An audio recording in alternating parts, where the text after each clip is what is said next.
Oh, fuck you. Hey, everyone. It's me, Steve. I'm here with my buddy Sean. Sean, say hi. Hi. Sean, first of all, congratulations on 300,000 subscribers. Oh yeah, that was recent. Thank you, thank you. I appreciate it. Is there anybody you'd like to thank? I mean it's cheesy, but for the audience, I wouldn't be able to have any subscribers, so you know, There you go. that's Yeah. that's pretty enjoyable, but I'm pretty happy with it. I didn't say anything in the video that I released today cuz I shot that video before, but yeah, I'm pretty happy with it. Yeah. Well, I'm glad to help you celebrate here. By the way, I saw you just made a video on Jessica Burbank about the car thing. Yeah. I was planning doing a video on that as well, but if you say what I was gonna say, then obviously I'm You not gonna should make. just still you should still do it. Like, it's like I've decided that like looking for, like going out of your way to look for topics that nobody covered doesn't really benefit you when like the same day somebody will make a video of using the same sources on your video. So it doesn't Sure. matter. Okay. Well, anyways, did you have a nice New Year's? Yeah, it was pretty nice. I moved in with the fiance because we're getting married this year, so it was my first Oh, like New Year's with her. So got you. which Did you? wasn't the plan, by the way. It was like basically it was a New York lease situation where by some weird machination of law, you either have to renew for a year Hmm, or get out. weird. So you're in a new place. Not right now. Okay, I still have the old apartment because I wasn't planning on moving, and I have to move my studio stuff over. So this gotcha. is like the last weeks of the old studio. Well, there's a few things I want to talk to you about today. I'll have a video coming out too. I would have released it beforehand, but a few things came up, so it'll come out after this live stream. But I showed it to Sean last night. But first, I want to address these. Does Steven know how to Riz? I don't even know what that means, Uh, but that that is monolithic ethos, the host of the famous internet series called HCB. Have you seen it? I don't think so. But I recognize the name Monolithic Ethos. Okay, you need to see this HCB series. It is a worldwide Wait, sensation. is that the hot bitches, hot conservative bitches? Yes. Okay, gotcha. Well, thank you for joining us, Monolithic Ethos. I've enjoyed your interviews in the past where you try to put rings on fingers. Those are fun. But That was really fun in person to see. I believe it. Given that I don't know what Riz means, I probably don't know how to Riz. So apologies. All right, Christian Baller, Sean. What are the rules tiers of people following the law? Belief in the law, ostracization, and if you believe the law is just, what am I missing? Oh, so it's like the bottom, like the thing that keeps people law abiding, it's like considered three different things. One is if they're afraid of consequences, that would be like the lowest tier category. The next one is if your social circle will ostracize you for being a criminal. And the highest one, which should be obvious, is if you believe the law is just, you're more likely to follow it. Sure. Gotcha. So that's like determines the buy-in that a law has. Yeah, and it determines what level of law-abiding person you are. Like, if you're afraid of consequences, you're going to break the law if you think you won't get caught. If you're afraid of social ostracization, then you're less likely to break the law. But like, if you think you can get away with it without your social circle knowing or your community, then you'll do it. And then the last one is if you believe it's just, then you're probably not going to break the law. Sure, makes sense. Speaking of breaking the law, there's a subject that's been a hot topic lately, and it's tangential to January 6th. You're a guy who's very informative on law enforcement and those matters, and you're I would say you're generally pro law enforcement. Is that fair to say? Yeah. Okay. What are your thoughts on entrapment? Does it happen? Is it real? Yeah, it definitely does happen. I mean, that's why it's like a useful defense in those situations. But I don't know like I don't know the like I don't know how common it is or anything like that. Like the Gretchen Whitmore plot has like a good entrapment angle for some of the people because they used it successfully as a defense. But it's essentially where an undercover law enforcement agent gets you to commit a crime you would not normally have committed, which is weird because like selling drugs to an undercover officer is not considered entrapment. even though you would not have sold the drugs had you known it was Sure. an officer, but certain things are. Gotcha. Okay, so the case you referenced was Gretchen Whitmer, who is she is still the governor of Michigan, I believe, or was Yes. formerly, and she there was a plot to kidnap her that was like orchestrated by undercover law enforcement with the In part anyway, yeah. because some people were convicted. Like, I haven't looked into the details of why X person was convicted and why other person wasn't, but in part, at least the entrapment defense, was enough for a jury, and it's a jury in Michigan, and they did vote for her as governor twice, so Hmm. Interesting. Speaking of breaking the law, do you guys think there will be any consequences for Cenk running for president? Past Cenk just embarrassing himself? Not really. It's not going to have any. It hasn't had any effect on the race. It's not going to. I Like, thought at first it might be like because everything, like, do you remember the Ron Paul 2008 campaign? Of course you do, right? yeah, Do you remember like how much his volunteers broke like campaign finance laws, like, and how they had to work? Because like they were completely independent from him doing their own thing, but technically back then, before Citizens Citizens United, United. Yeah, you still had to follow like the contribution limits and all of that. So like when they try to do the blimp thing, they got in trouble because they needed to have people pay only for sections that lined up with the campaign contribution. So the blimp costs like $500 a minute, and the contribution limit, let's say, it was $2,500. So you had to have one person pay for maximum 5 minutes. So it was like this whole thing, and they sent Ron Paul letters and all that. So I thought like soliciting donations as somebody who's not qualified would be against the law, but apparently it's not. okay. Like, he should be fine. I mean, I guess under the Constitution, he can run for president. He just can't serve as president. Yeah, which would Yeah. be amazing if he won and he couldn't be sworn in. Well, we'll never find out because he's not going to win. True. What was the blimp thing with Ron Paul? They made just a Ron Paul blimp or what? Yeah, it was like a Ron Paul Revolution blimp during the campaign, and they had to have people pay for it by the section of it cost like some absurd amount. It was a Hmm. stupid stunt, right? But they had to pay for it according to per person the campaign contribution limit, even though they weren't affiliated with the campaign.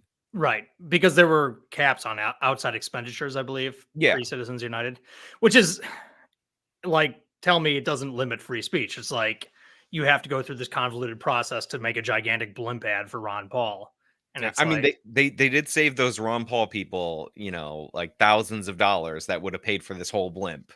Like, was that in Iowa? maybe it was in Iowa, but I feel like it also wasn't in Iowa. It had to be. It was like it was even less of a good tactic. Gotcha. They would the Ron Paul people. You were one of them, correct? So I found out about Ron Paul after '08, and I was definitely big on him in 2012, like for Gotcha. that campaign, which Okay. lost like the magic. It seemed like now again, it could have been nostalgia for something I didn't participate in, but it seemed like it was more magical in like 2007, 2008. I think you're right. It's sort of like Bernie 2020. Just didn't have the same fire that Bernie 2016 had. True. And Bernie got to run against Hillary Clinton, which, is Yeah. everybody's goal in life. Yeah, people don't like Hillary Clinton. So, or like there are committed Hillary Clinton stands, but like a lot of people just revile her. So, naturally there was going to be an anti-Hillary vote, and it happened to be Bernie Sanders. One of the more interesting Hillary Clinton things that I heard about, and I heard it from Jank of the Young Turks, and he didn't understand like how valuable this was, Okay. is that Hillary has like a ridiculous amount of support in the media. Yeah. And like the media are fans with Obama, but they act fans of Obama, but they act like they're best friends with Hillary Clinton. And the reason why is because she would send them all like handwritten notes for like their kids' birthdays and like all these like personal things to like get on the level with them. Hmm. And like I remember Jenks like, oh well, he's like, this is like the elites, like caring about the elites, and like, this is why they never advocate for everyday people. And it's like, listen, if you're the person who sends thank you cards to everybody in your family or your friend group or whatever, like that stands out in any circle. Like Yeah. that's actually good politicking by Hillary Clinton. If only that level of warmth was projected by her campaign, Hmm. she might be, a two-term president right now. Yeah. It's Ezra Klein wrote this article, I think way back in 2016, and it was about how Hillary Clinton is really good at politics. And it's not because she's charismatic, or it's not because, she's a very warm and inviting person or a great campaigner or anything like that. It's that she's good at the backroom stuff like that. Like her and her husband run this machine where they could get endorsements and they could raise money and, play the media like that. And it's like, whether you like it or not, that's a huge part of politics. Yeah. And there's a certain type of person who's very online who just disregards or doesn't know about that stuff, and they think that politics is all about having rallies and having good policies. But Well, it's like it's the there's worst quote ever from Kyle Kalinske. The only thing that matters in politics is policy. It's like yeah, nothing could be further from the truth. Like policy is the last thing that matters. it's amazing. Like people are surprised that Joe Biden got more stuff done than Barack Obama. Like these people don't know history. It's like what's his name? Lyndon Baines Johnson got more stuff done than John F. Kennedy because Lyndon Baines Johnson's a creature of the Senate. Joe Biden, creature of the Senate. So it's Hmm. no wonder that with less of a Democratic majority, he was able to get more done in his first 2 years than Obama. Hmm. LBJ was a Senate Majority Leader. Yeah, Biden was never the majority leader, but he Right. had been in the Senate since, For it 50 was years, since Richard Nixon was president. since he was appointed as the senator before the 17th Amendment or whichever, or the 16th Amendment. No, 17th Amendment. Back in the Civil War days. I messed up that joke, but you get what I mean. No, I got you. Yeah. Anyways, I do have some questions from different people, and we're going to go over them. I always go over with my patron questions first. David Borchin writes, "Thanks for the great content. Keep it up as always. I have two questions, the second of which contains an example to discuss. One, why does the ongoing conflict in Israel and Palestine garner far more attention and political mobilization around the world, most of it in support of the Palestinian side, in contrast to the far deadlier concurrent conflicts like the civil war in Ethiopia, Sudan, and Myanmar?" Before you go off on that, I will say one factor that's relevant that does warrant more attention is that Israel is a nuclear armed state, whereas like Myanmar and Sudan and those other countries you listed aren't. But what Right. do you think, Sean? I mean, the best, like, I think the steel man of some of the progressives or like the anti-Israel sides is that Israel's supported by the United States, and a lot of us live in the United States that are talking about it. Hmm. So it's something that is perceived to be more in the control because America is like quote unquote paying for it. Yeah. So I think that's one reason why. I think another reason why is because, I mean, let's be real, it's one Jewish state, Hmm. and every single Islamic state that's near them is not a fan of them, or at least their population isn't, even if their governments have worked out peace deals. So you have like a built-in population worldwide that is against them, and they happen to be more in Europe than they've ever been. So like that could explain the European process. And then there's also like the oppressor oppressed like dynamic. Like I remember going to school and learning about how Israel is the oppressive state and all of that. And I went to a criminal justice school that was relatively like conservative overall. At least the student population was, especially in those criminal justice courses, and in the city that has the largest Jewish population outside of Israel, which is New York City. So, Hmm. you know, uh, like I think those like factor in. There's obviously people that are like personally attached. Like I think Anna, like for our young Turks people, Anna Kasparian is more like oppressed oppressor dynamic, like kind Hmm. of like gives her the perspective. But Jank, it's like oppressed oppressor, but also an Islamic background definitely plays a factor in it. Like Hmm. I've grown up with a lot of like Muslim kids, great kids, like when I was hanging out with them, like great people and all that. I have not seen one of them that's on the Israeli side of this. Like, I I overheard an Arab gentleman that I kind of know, and he's always been nice, super nice guy. And then, but like he was talking to a buddy of mine, he was going on this rant about how the Jews were killing his people. I'm like, geez. But yeah. I mean, that is a very real thing, and I think you hit the nail on the head with, because Israel is so close to the United States, and its history is so intertwined with Europe. It's the wealthy nations of the world. It's just much more in their mind than Oh, those other also, like I have countries. to say this: the Jews, like obviously, Like, Yeah. because, like, I was making jokes about that rabbi not the rabbi thing, the Hasidic Jews with the tunnels in New York, because Oh it's yeah. one of the funniest stories, like, especially right now that we don't know anything about it, it's one of the funniest stories that you could just come out randomly in the middle of Brooklyn, and, like, all of these supposedly non-anti-Semitic, anti-Zionist people that are always in my replies about Israel are all in there complaining about the Jews and their secret tunnels and the cabal that they're having. So it's also that it's the Jewish state, like obviously. What is okay? You got to give me some context here. What is this story about Hasidic Jews in New York with tunnels? I don't know. It's they found under like a historic school. It's like the 770 building or whatever that they were digging tunnels into the next building. Now supposedly they bought the next building and they were going to expand, but it's so weird that they're expanding in that way. It is So, bizarre. there's all these conspiracies about it I don't wanna get into. I just wanna know, like, why. And unfortunately, there's a bunch of garbage in the tunnels, so people are, like, freeze framing, and they're like, "There's a baby stroller. They're sacrificing babies in there." It's like Oh a no. but there's a great video, where one of these guys I keep trying not to say rabbi because 'cause they're just Hasidic Jews, but, Yeah. they're, like, dressed like rabbis. Mhm. But, where this Hasidic Jew comes out of the grate in the ground and somebody's filming it, and there's this great Twitter post that was sent to me by Ashley St. Clair, because we were in a space about how because she's been getting attacked for being a Jewish influencer who's not talking about the tunnels, so she did a Okay. whole space about it. And she's like, "This is the funniest tweet ever." And it's like, imagine spotting this Jewish guy come out of the sewer grate or the storm drain, and you didn't have your phone to record it, and then you have to explain it to your friends without sounding like the most anti-Semitic person ever. Yeah, this Jewish dude just popped out of a hole. I couldn't explain it. Like, it's crazy. But as of right now, it's just a really funny story. Like, Okay. there's been no actual serious crime there. That is at the very least very bizarre. Here's the thing. The Hasidic Jews are like they have some weird customs.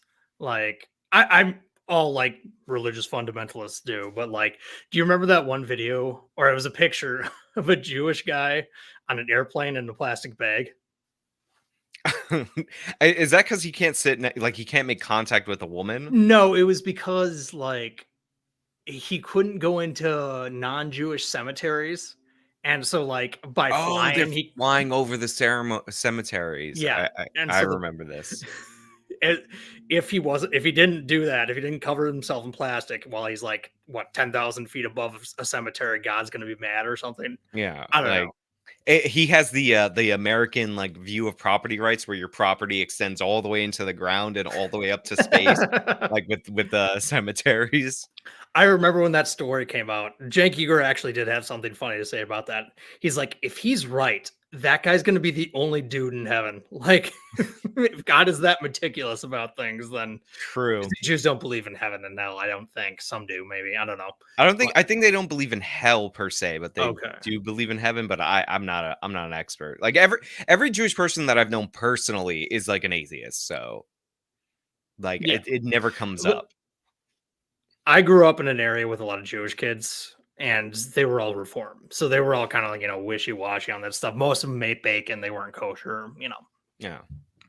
By the way, for the people who call you like a shill who's not willing to push back against your audience, look at the comments in those Israeli videos. There's a lot of AJW subscribers who don't agree with what he's doing. So, my, Sean, My you're not. favorite comment is that I was like, I'm like an atheist and, I'm Irish and Puerto Rican. So I'm like, I'm not remotely Jewish. And somebody left a comment. They're like, he said he's not Jewish, but where's the blood test to prove it? And it's like, I didn't know I was supposed to have that on hand to prove that to you guys. Like, That's you like know, whenever you push back against one of these goofballs who just throws groomer out at everything, like they'll call you a groomer inevitably.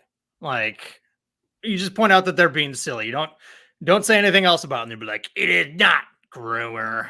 It's like yeah, chill out. honestly, they took the fun out of the LGBT content for me. Like, if you notice, I don't do like this crazy trans person, Hmm. like with the meltdown in like GameStop or whatever. It's in part because these people like ruin the fun of it. They're like, because like everybody's a groomer, everybody's a child predator. It's like that doesn't make it enjoyable. Like when one of these people freaks out, and I just want to laugh at that person freaking out. You Right. know? I mean, that's not my wheelhouse anyways, but I avoid the trans issue just like the plague because there's a million landmines there and you just identified one of them. Yeah. Speaking of that sort of thing, did you hear about Aaron Rodgers He got booted from the thing, right? from Pat From that. McAfee's show? Yeah. Yeah. I mean, I don't watch ESPN anymore because cable, but Hmm. technically he did say that Jimmy Kimmel would be on that list, right, or something like that. So about 2 weeks ago, he yeah, he was talking about, Aaron Rodgers goes on Pat McAfee's show every Wednesday during the football season. And Pat McAfee is a former NFL punter. He and he hosts this like podcast essentially. It's not like a tightly scripted show like Sports Center, but it is on ESPN, but it's also big on YouTube and it's probably a podcast too. So like, and so it's Pat McAfee and 5 co-hosts or something like that. And Aaron Rodgers goes on there every Wednesday and he says some goofy stuff because he's Aaron Rodgers. And like 2 weeks ago, he made like an off the cuff comment about how Jimmy Kimmel is going to be on Jeffrey Epstein's list. Because remember, those documents were supposedly going to get dropped. Right. And they were like, oh, couldn't tell if he was joking, but they kind of, laughed and nodded along uncomfortably. You can tell that they weren't exactly thrilled about it because Jimmy Kimmel works for ABC, which owns ESPN. And then Jimmy Kimmel tweets out like, Aaron, he's something to the effect of, hey, Aaron, shut the fuck up or I'm going to sue you, which, I would want to go that recourse too. If somebody famous accused me of being a pedophile, essentially. Right. And then last week, Aaron kind of, if you're not familiar with Aaron Rodgers, he does this bullshit all the time. He'll start a fight and then somebody will get back at him and be like, hey man, why is everybody picking on me, man? Like people need to chill out. And he essentially said that he was joking, but not really. And so today, which is Wednesday, which is usually when Aaron comes on, Pat McAfee basically said Aaron's not on for the rest of the season. And he also said he's relieved because he's like, yeah, I'm tired of essentially he said, I'm tired of dealing with this bullshit. Right. And then I think he said the freedom of speech versus freedom of consequences kind of deal, like something like that. It's something like that. That Yeah. made people upset. Yeah, like Aaron Rodgers, I mean, because I saw like a clip of Jimmy Kimmel like insulting Aaron Rodgers and all that, and it's all good. Like a comedian should be insulting like people, like that's all fine and good. But if I was Aaron Rodgers, I'd be like, listen, at peak, I was like number 1, number 2 quarterback in the world, like during in his career. He's like, Jimmy Kimmel's never been the number 1 anything in the world, like. True.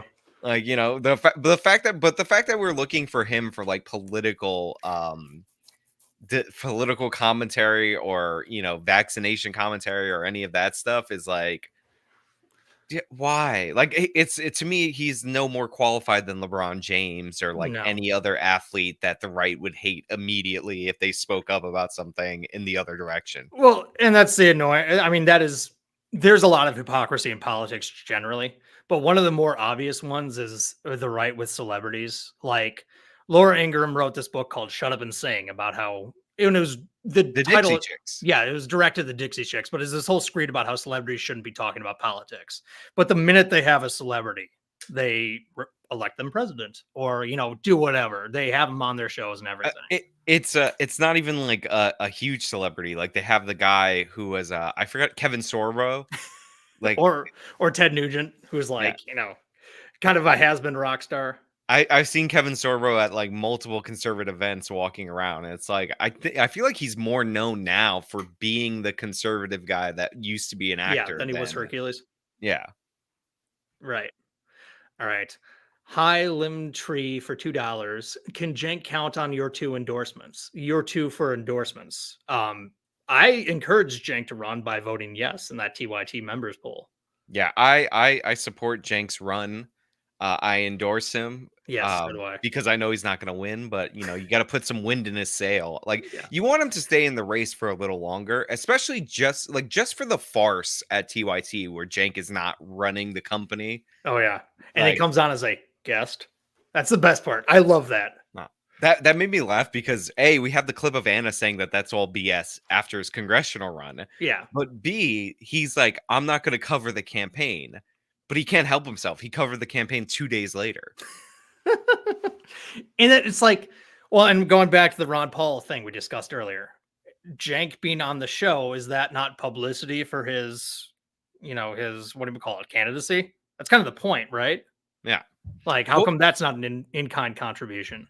you should look at there's a story that they covered where Bloomberg's editorial board said that they were not going to cover the Democratic primary because Mhm. Bloomberg's editorial board represents the political opinions of Michael Bloomberg when he entered the race. And Jenk's like, "See, told you so. Told you, like got you. We knew it. We knew it all along." And it's like, does TYT's editorial board not represent the opinions and the candidacy of Jank? Yeah, it totally does. That the company is very much less so with Anna now, but it's very much ideologically an extension of him. But Well, it's basically Jank and then people further to the left than Jank, yeah, and which he it's found out the hard way sometimes backfires. yeah, and he's the one who does the heavy lifting on the main show. Him and Anna. It's like on Fridays they'll have other people on, but it's mostly his soapbox. Mark in LA, how did Junk Yogurt's nephew stab him in the back? Is that or I don't Well, remember them having to falling out or anything. they I think never you were had like a referencing Jimmy Dore. well, no, for his nephew, they never had a true falling out. But he did leave the company and then start retweeting the TYT union when that fight was happening, which is like it's so messed up to do. Yeah, And I have a theory, by the way, about the TYT union. Now, let's this hear it. is like a harebrained, kooky conspiracy theory, and I think I've expressed this before, so it's definitely 100% true. So my theory is, do you remember him debating Charlie Kirk? Yeah, Do you remember when Charlie Kirk asked him how much he makes a year? $60,000. Yeah, and then he says that number really like quickly, and then Jank from the crowd starts screaming at Charlie Kirk right after that. So my theory is that a bunch of the hosts at TYT were not making anywhere near 60K a year, who had been there longer. He was giving his nephew a good salary because Mm, he's his nephew, and that may have led to the TYT union, because a lot of people are mistakenly under the belief that he got fired for the Dan Crenshaw 9/11 thing. That was way further away yeah, from his firing than this like little like incident or whatever. and I will say, Jank's whole thing is like people shouldn't necessarily be fired for saying outlandish statements. We should just talk to them about it, which he did. Right. Um, and also, I remember that number very specifically at the time because I was like, "Oh, sweet, I make more money than Jank's nephew." That's not true anymore, unfortunately. Yeah. But Yeah, I think he makes that in about 8 days now. yeah, if that. um, King Thomas the Hun, $2 or €2, I believe, or £2. I don't know. I don't know what your goofy ass symbol means, but thank you. Hi, if Trump wins the nomination, who will be his VP? My guess is Christy No. Yeah, I think a woman or a Latino or a black person. Like the secret of the Republican Party is that they love identity politics. They like they really do. I mean the Democrats obviously love it too, but in different ways. It's sort of like the celebrity thing. The moment they have a black dude or whatever, they very much elevate that person. Right. So They might have they it might be a situation because if you remember, he picks Mike Pence mhm, because Kushner wanted him to pick Mike Pence, but it was also to shore up like that evangelical voting base and yeah. the Midwestern voting base. So it also depends on who he needs. Well, and there's also a certain personality thing to it. Like Mike Pence was so vanilla, and he's obviously more vanilla than Trump. And I don't and this is something that's generally true of presidential candidates. They don't want someone who's going to outshine the master. You want the top of the ticket to be the big name, the big Right. personality, which no one's going to be a bigger personality than Trump, obviously, but that doesn't mean he's not going to be envious of it. Like apparently when Mike Pence debated Kamala Harris, he got real bitter because people were saying Mike Pence won the debate. Of course. Yeah. Very Trumpian. Crystal Nelson, $5. Are you for banning forced medical interventions / detentions? UN and WHO guidelines to ban force have spurred debates about suicide and disability rights. I I'm not sure what you're talking about specifically. Like, what would I'm trying to think of what would be an example of a forced medical intervention and what the circumstances would be. So if somebody's like clearly not well, they don't have agency or whatever, institutionalizing them. If that's what you're talking about.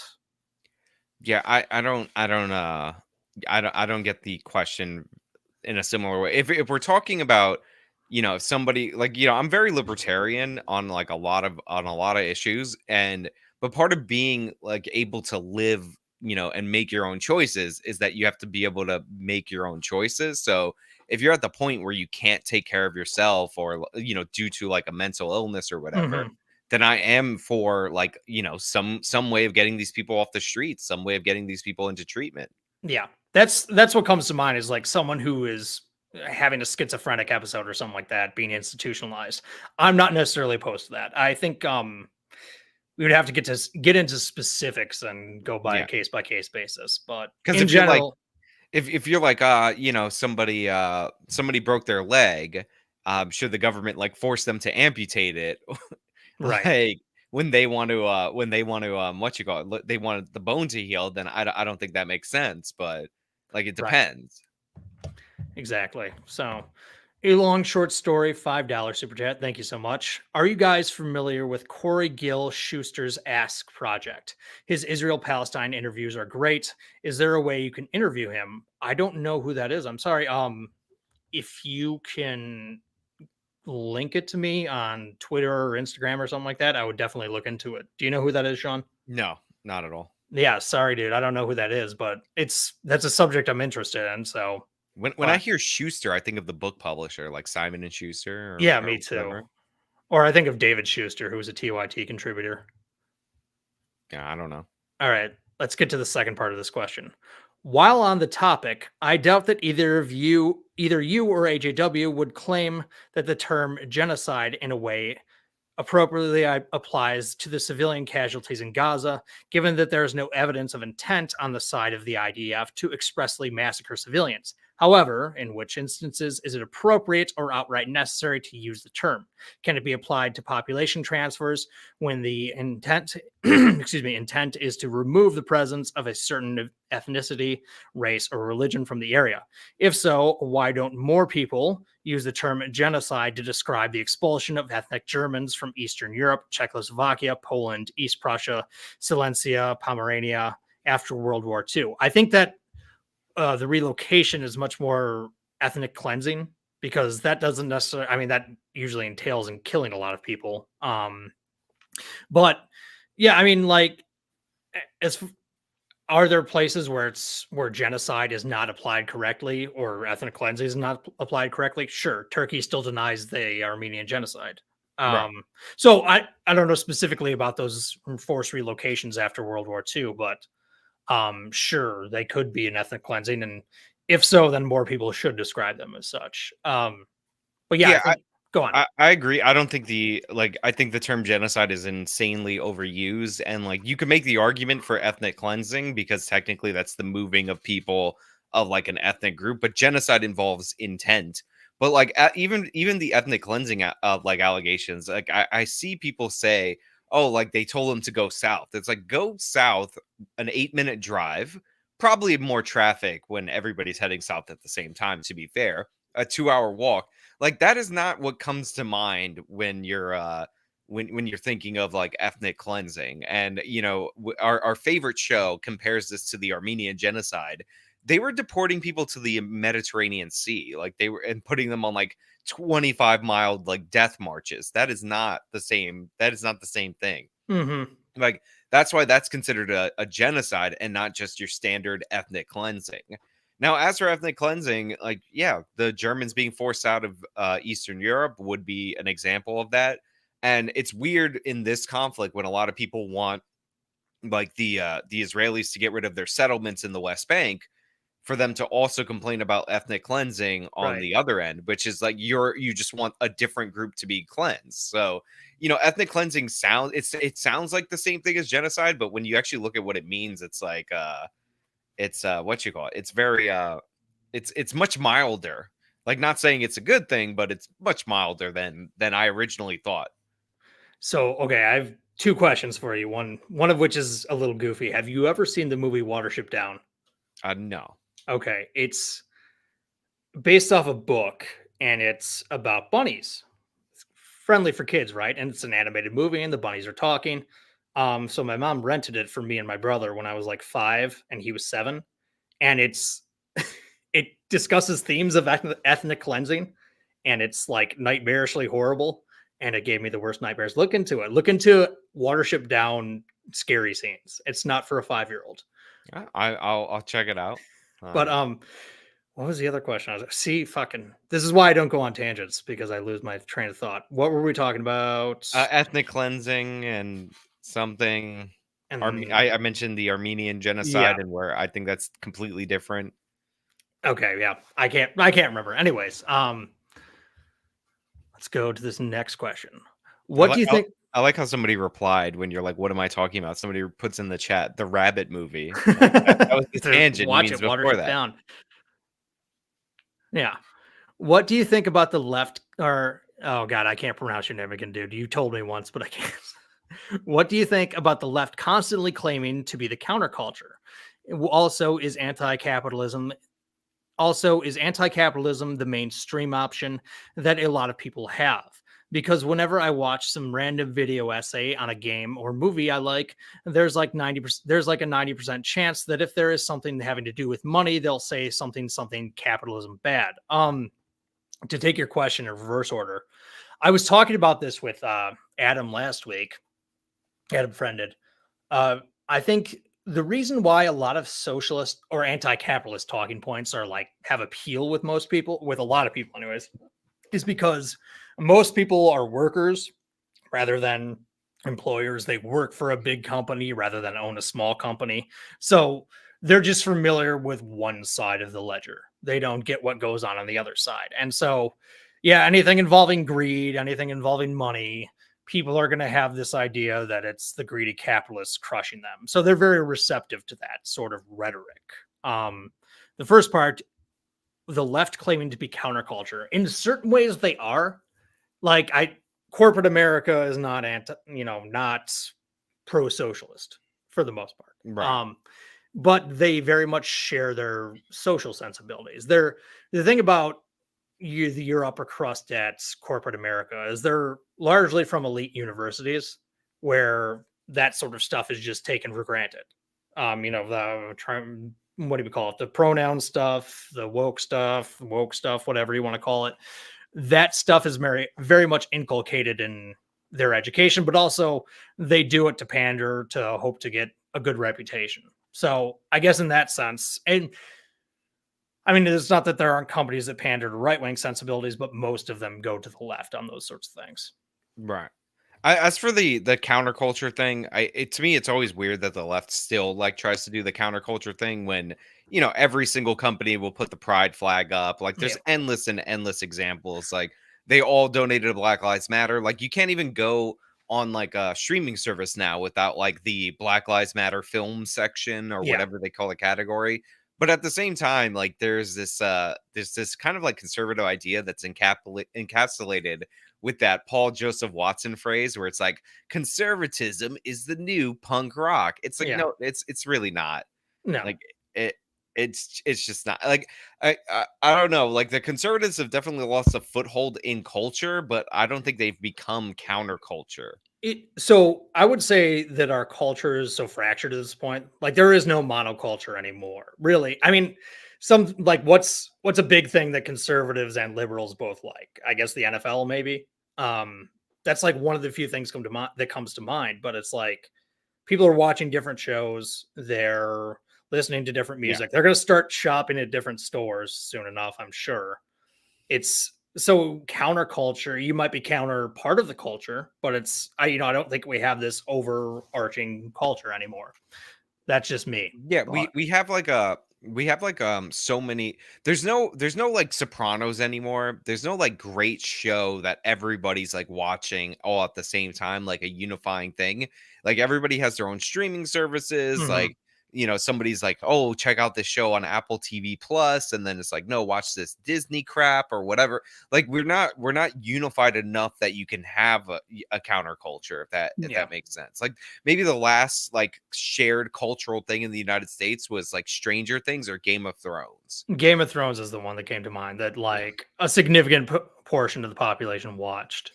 But as far as the Paul Joseph Watson thing, the conservatism is the new punk rock.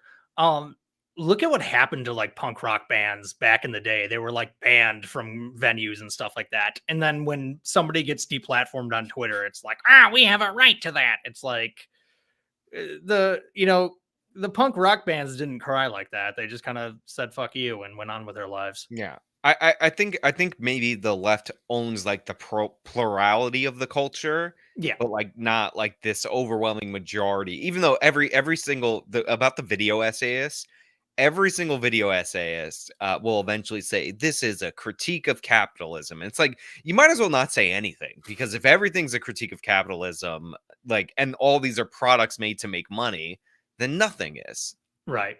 Yeah, they like I said, like I think what the leftist sensibilities, certainly on social issues, anyways, are shared in those sort of institutional cultural vectors, like late night shows. Those comedians usually have left wing opinions, and like universities and stuff like that. But like I said earlier, we're not watching the same shows and listening to the same music, all that jazz. I, And I also think that one of the main cultural forces that might even surpass like leftism in like media and all that, because we all know there's going to probably be like, if there's any political messaging, it will probably be left wing in like anything Hollywood yeah, produces or even indie films, right? But I think especially the main culture that we have now is nostalgia culture. yeah. Like every single movie is like remember this, remember that, like kind of Mhm. thing. Even like I watched that Mario movie, and like I didn't like hate, like I understand like you have to make a like reasonably good video game movie to finally get these IPs off the ground. But Mhm. I kind of hate it because it's like, remember this from Mario 64, remember this from like this Mario game and all that. Like it's so everything is like in the 80s, everything's nostalgia bait, everything's like a like remember this, remember that. Like enough. Yeah. Like we want some new shit. Like people are like, "Oh, we need Star Wars to like be restored." It's like, how about you go try to make the next Star Wars? Like Yeah. that would be interesting. Well, yeah, I mean, you didn't even mention like reboots and stuff like that. Like some that's straight up nostalgia, obviously. But I Yeah, remember, and like shot for shot recreations of scenes. It's like I don't even have to watch the original movie, but when you watch these like soft reboots or reboots, like Mhm. because like they're lingering on something that's like, oh, that's a thing from the other movie. Yeah. If I watched that movie, I'd remember that here. Or like when they had an actor who used to play the character pop in for a cameo, like, "Hey, everybody!" Yeah, it's just the camera just lingers on him like slightly longer than it should for that scene, and it's Yeah. like it's so people can clap. They Yeah. can be like, I remember that guy. I'm a big fan of the original Ghostbusters, but and they did that stuff in that 2016 movie. I don't know if you remember that Yeah, all and I'm female. sure they did it again in the new one, Afterlife or I didn't whatever. see it, yeah. But actually, Afterlife is like, as I understand, is like supposed to be not a direct sequel, but like the girl's Egon's granddaughter or something like that. Yeah. Yeah. So I guess it's part of the same universe. But I remember in the 2016 version, Dan Aykroyd came up driving a car and he's like, "I don't believe in no ghosts," and he drove off. It's Yeah, like, they oh, all showed up for like really like consider what were considered to be disrespectful cameos in the 2016 one hmm by like the fans, and then they do like the remember this. I think my favorite thing with Ghostbusters Afterlife, which I didn't watch by the way, was Bill Murray saying that he's like, yeah, people left the theater telling me they cried at the end of it, and he's like, well, that's not really a good sign when you're making a comedy, because like Ghostbusters is supposed to be a comedy. It's true. Falencio for 4.99. Thank you so much. Arkansas election office ruled Jenk ineligible for Dem primary ballot due to immigration status. Nah, per AP News. Also, super chat autocorrect sucks. I'm assuming that you got caught on Jenk, like they tried to make it something else, Yeah. but we knew who we were talking about. I which was the state he got? Was that the state he got on, and now they've taken him off? Is that what happened? I don't know about Arkansas, like if he was ever on it, but I know he was really excited to be on the New Hampshire ballot because they had Biden had been taken off because they're like changing the order of the primaries and the New Yeah. Hampshire government's angry. But yeah, it is funny to see him get booted. One of my favorite things is when he crossed out the Colorado form and then just wrote in there. And one of the things he crossed out was like the section of the Constitution, and then he just wrote the Constitution. Like, oh my god, You'll get one past them there, Jank. no, I mean, it seems like he's trying to provoke a lawsuit to challenge this law, but I mean, that seems like it's part of his agenda. I don't know if he's said that specifically, but yeah, he was like, oh, even if I don't win, I'll make it so this like albatross that's over every second class citizens. Yeah, it's like this is something that bothers you specifically. Like a Yeah. bunch of naturalized citizens could probably care less about this. Like maybe Arnold, like Yeah. that's it. I think that's the one thing that naturalized citizens can't do that, natural born citizens can do is be president. I like that Jank. So originally, when Jank announced that he was running before he came up with his justification, I'm like, he's going to use a 14th Amendment justification because that's what everybody would go to, the 14th Amendment for everything. Hmm. And then he comes out with this Fifth Amendment justification. And he cites that case where, they took away somebody's citizenship because they had a law in like 1950 something that if she immigrated from Germany and then got her citizenship. And then she left to go back to Germany. And she was there for like 10 years or whatever. And it said, if you live 5 years in the country where you were previously a citizen, we'll revoke your citizenship. So Hmm. Jenks cited that as his case that there's no naturalized versus natural born, whatever. And he cites a quote from that. But you realize that he cited that from a law review article. And if Hmm. you read the case, like in the decision that was on that woman's side, it says, except for the qualifications for president, this court recognizes no difference between the rights of naturalized and natural born citizens. So it like affirms it. And then I remember like I made a video about that and then I heard him on his show. I think somebody told him. I heard him on his show, like that he was wrong about that case. He's like, look, it mentions it, but it doesn't rule on it, right? So he did another video. I'm not saying this is just the timeline. I'm not saying it actually adds up. But then he started going with the 14th Amendment justification. So like he left off the Fifth Amendment one. And now Oh, he does 14th Amendment. gotcha.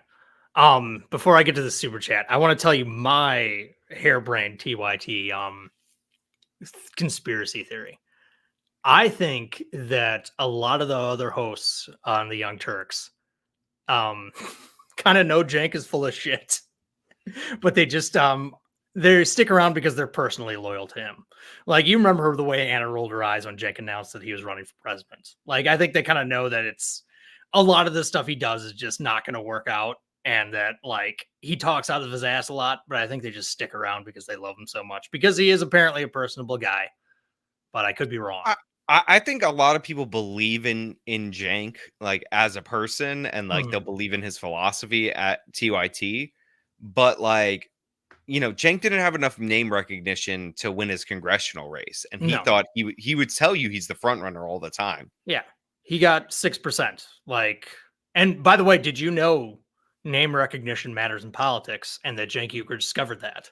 Yeah, Yeah, which, amazing. which is funny because that's not even true for him that he discovered that because he said that before he ran, so he forgot it and then like relearned it, and he's like, nobody tells you this, and it's really funny because Anna's like, in the first political science class you take, that's the first thing they tell you Yeah, that that's like matters. day one shit. Yeah, and he's like, "No, but nobody knows that." But I think like, it is actually sad to watch cuz Anna like really took the attacks on Cenk to heart for his what you call it, for his congressional race. Hmm. And like one of the qualities even before like, Anna's reformation or whatever you want to call it that I did always admire for both Cenk and Anna is like loyalty. They are clearly loyal to each other Yeah. and like they don't like to see their friends get savaged and all that. So like it is sad to watch like this happen again, but it's almost like Cenk is getting less attention running for president than for Congress because it's so ridiculous. Yeah. The Speaking of loyalty to TYT, you know Jeff Waldorf. And Yes. I was on his channel yesterday or 2 days ago, because I was digging up a clip from it for my video coming out today. Um, I don't know. It used to be called TYT Nation. Now it's just Jeff Waldorf. I think he might have left the network during the whole transes thing. I don't know. I could ask him. So Jeff, I used to do a show way back in the day after like the regular posting videos on the TYT Nation. Hmm. No, spoiler alert for your secret origin stuff. But there was a show called TYT Community, and that Jeff was like the head of, Hmm. and then eventually he was like kind of given over the channel. But I don't know if he completely like left for Around the World or whatever. Like he does Around the World with Jeff Waldorf or Yeah. something like that. But Jeff's a really good guy. Like I liked him before. It's weird because you know who used to be on that show? There used to be a guy called I don't know if I should say his full name, but there used to be a guy on that show, like that, we're all still like Facebook friends and whatnot, who actually gave Anna Kasparian's mom a kidney. Really? Yeah. Like this Jeez. yeah, this he's like a democratic guy, like religious Christian, like but he's like, he's definitely like a big TYT supporter. Hmm. And like gave Anna's like mom a kidney. Like that's how That's she got the crazy. transplant. Jeez. Because he found out he was a match and all that. Really good guy. And he's like, how a lot of people on the right will say, oh, these left-wing Christians are garbage people or whatever. It's like, well, you judge a tree by its fruits. And like, this Yeah. is like a stand-up guy. It's like Marianne Williamson. Like, she's the weird crystal lady and she'll probably never be president. But Marianne Williamson started an organization that feeds like 12,000 elderly people a day or something like Wow. that. And she's considered this like, goofy, weirdo, terrible person. But like Cory Booker, who like never did anything except, when he was mayor, he ran into a burning building. So he cut a deal with Chris Christie so he could get into the Senate. Like they did their elections like 2 weeks apart Yeah. so that they could both win and Chris Christie could win his second term. Like that guy's considered like a legitimate like senator of the United States. Hmm.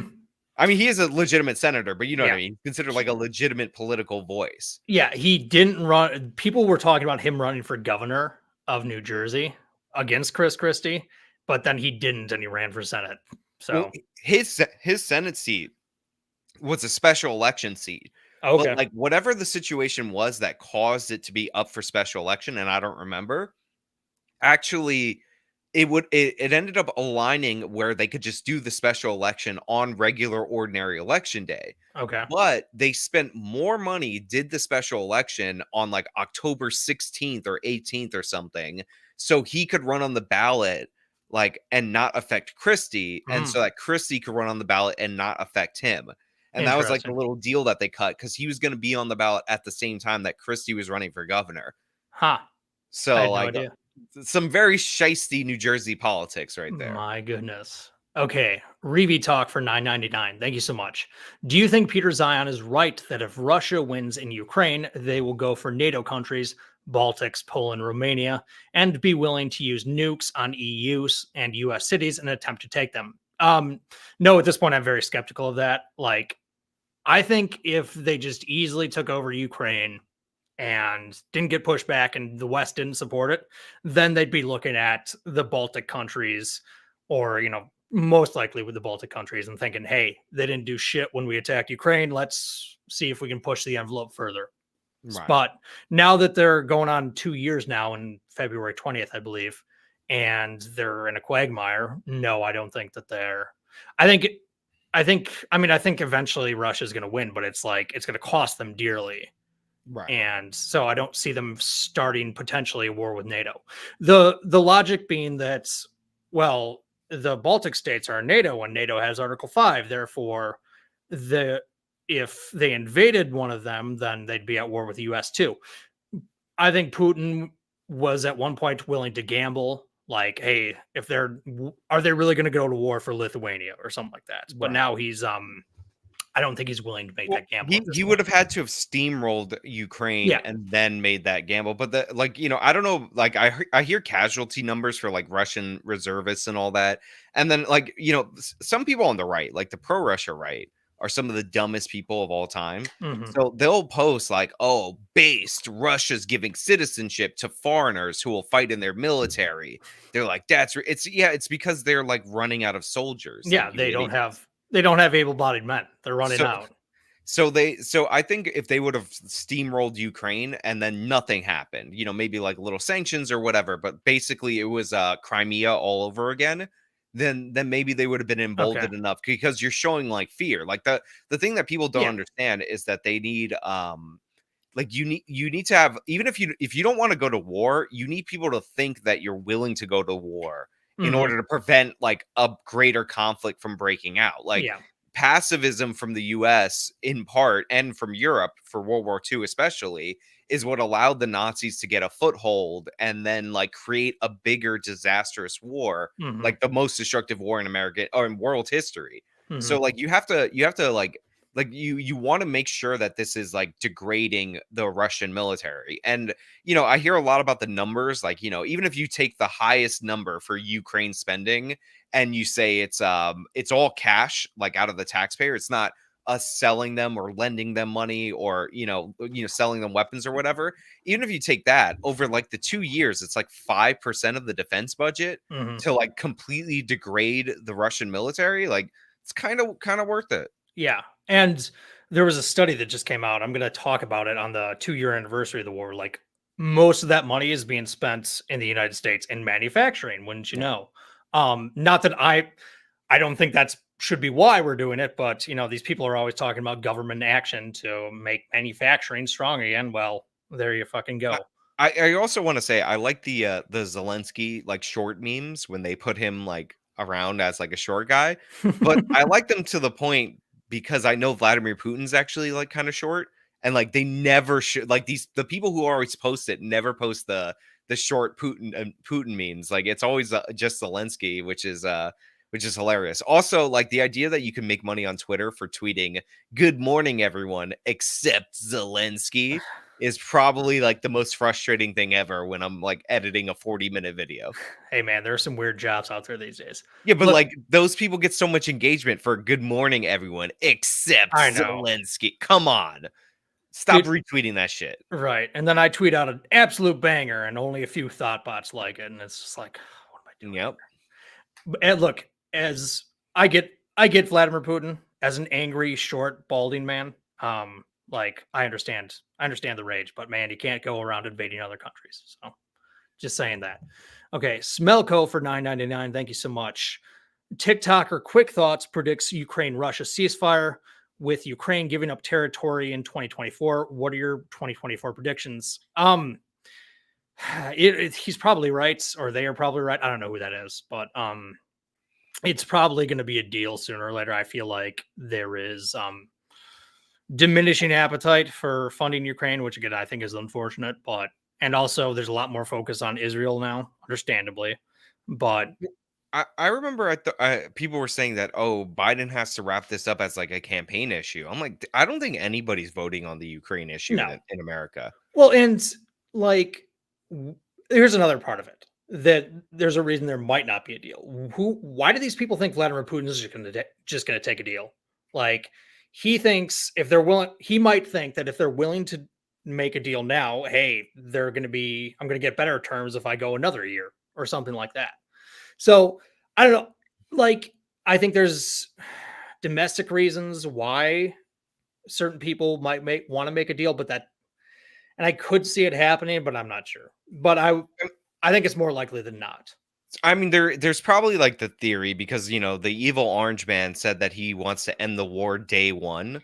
So there's probably like a theory that, which I don't know why Vladimir Putin would believe that because, Right. Trump was like, let's be friends with Russia. And like to his credit or his blame, depending on how you want to look at it, he was arming the crap out of the Ukrainians, Yep. like more so than Obama and more so than Biden. Biden, when he first took office, was like, oh, got to slow this down a little bit. It's a little Hmm. crazy what we're giving them. But like he might be saying, "Hey, if I can hold out for another year, like this guy's going to drop all funding to the Ukrainians and, maybe then I can win." But and then if you're Biden and you're like actually concerned about this, you might want to have a deal for your like legacy Hmm. that you want to wrap up, but you can't wrap it up too close to election time Yeah. because obviously like as you get closer to a potentially losing election, your leverage over Putin, especially if he believes Trump's going to give him everything, is going to be like worse and worse. Sure. And again, American domestic politics are only one part of the puzzle. Like, there's other. What will Ukraine accept? What will Russia Yeah. accept? We don't know. But I think a deal is more likely than not in 2024. Thank you for your super chats. All right. Keep calm and carry on. Haha. For $5. Do you think if any other country on Earth suffered the attacks like 10/7 and Rocket Fire, the world would be so upset about the response? Probably not. No. No. Look, I often cite this Thomas Sowell essay where it's like it's I think it's called "Cease the Ceasefires." Like every time the Israelis get attacked, and then they respond because most of the time they don't respond. They have the Hmm. Iron Dome or whatever, and the rockets weren't really that effective before Iron Dome. They get pressure from like the international community to have a ceasefire, and it's like that lessens the consequences for firing the rockets in the first place. Like you're Yeah. lowering the barrier to entry to force, so you end up in a situation, and I made this point before, that like it sets them up for like further disaster, and I think October 7th is a good example of that disaster it sets them up for. Like Hmm. it like when you used to fight a war, when you used to start a war, like you started the war on the idea that if you lost, you would be annihilated. And, like, that Yeah. meant that people were a little more cautious about starting wars. Like, I'm not saying that the Israelis should annihilate them, but, like, the fact that they don't have any fear that this superior military force would do that is one of the reasons why they keep attacking. Hmm. Our friend Kirk Wilcox brings up this book a lot, and I heard about it from him. Is Nothing Less Than Victory, and it's about how even going back as recently as the Civil War, recently in terms of global history. What did General Sherman do when he went south? He burnt the entire city of Atlanta down. Like, if people start a conflict and you don't make them pay for it, then that just incentivizes people to start conflicts. That's what, going back to the Russia Ukraine thing. That's what, like, I hear all these people being like, when the idea of a peace deal was floated, I don't know, a couple months ago, they're like, why didn't we do this a year and a half ago? We wouldn't have had all these dead Ukrainians and dead Russians. Da, da, da, da. It's like, again, if starting a conflict immediately gets you concessions and it doesn't cost you much, that's just going to incentivize you to start a conflict. Yeah, Like, nobody says that about like the beginning of World War II. Why didn't we just split up Germany and into East and West before we had to send U.S. soldiers there? It's like, well, you can't do that at that point in the war. right. Like circumstances change. Like Hmm. one of my favorite Kirk Wilcox videos, by the way, is where he talks about the Iraqi and Afghani constitution, and he compares it to what the U.S. did in Japan, where we basically had MacArthur like rewrite their constitution. Hmm. Like they first asked them to do it, and then he was like, not good enough." And then he did it and kind of forced them to accept it. And it's because they had like this crazy like religiosity about like the emperor in their constitution, Yeah. and he wanted them to make the emperor more like the Queen of England, where it was like a Hmm. symbolic figure that is not a god. And Yeah. like, you know, and then you look at George Bush and his infinite stupidity, where he actually believed in democracy. Like worst quote ever. He's like, I hope they don't choose a fundamentalist government, but if they do, that's democracy. So like both the Iraqi and Afghani constitutions say that the court can overrule any law that contradicts the constitution or Sharia law. Mm. And it's like, why would we set up their country that way? Like, like you force them into being a secular democracy if you're going to overthrow their government and like install a democracy. Like, it's so dumb. Right. If you're gonna go like, well, that's a thing I talk about a lot on my channel is like democracy is fine in its way and it's a component of like a healthy society, but it is not the be all end all. Having democratic elections is not like, oh, well, you're automatically going to become this Western country because you elected people. This is not how it works. Again, elections are components. It's important to have elected officials, but you need checks on power. And democracy can just be mob rule, which is Yeah. religious fundamentalism, Sharia, whatever, is just a form of that. Yeah. 199 Reeve Talk. Will the US put boots on the ground for Taiwan? Hopefully we don't find out, but I mean, this is a thing about strategic ambiguity that I think is so silly. It's like, again, China is making very similar calculations that Putin has in Ukraine.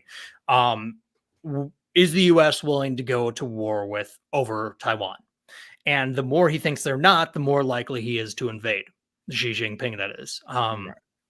And so I know we have strategic ambiguity for a reason, but I think we should end it and just be like, yeah, if you attack us, or if you attack them, you're attacking us.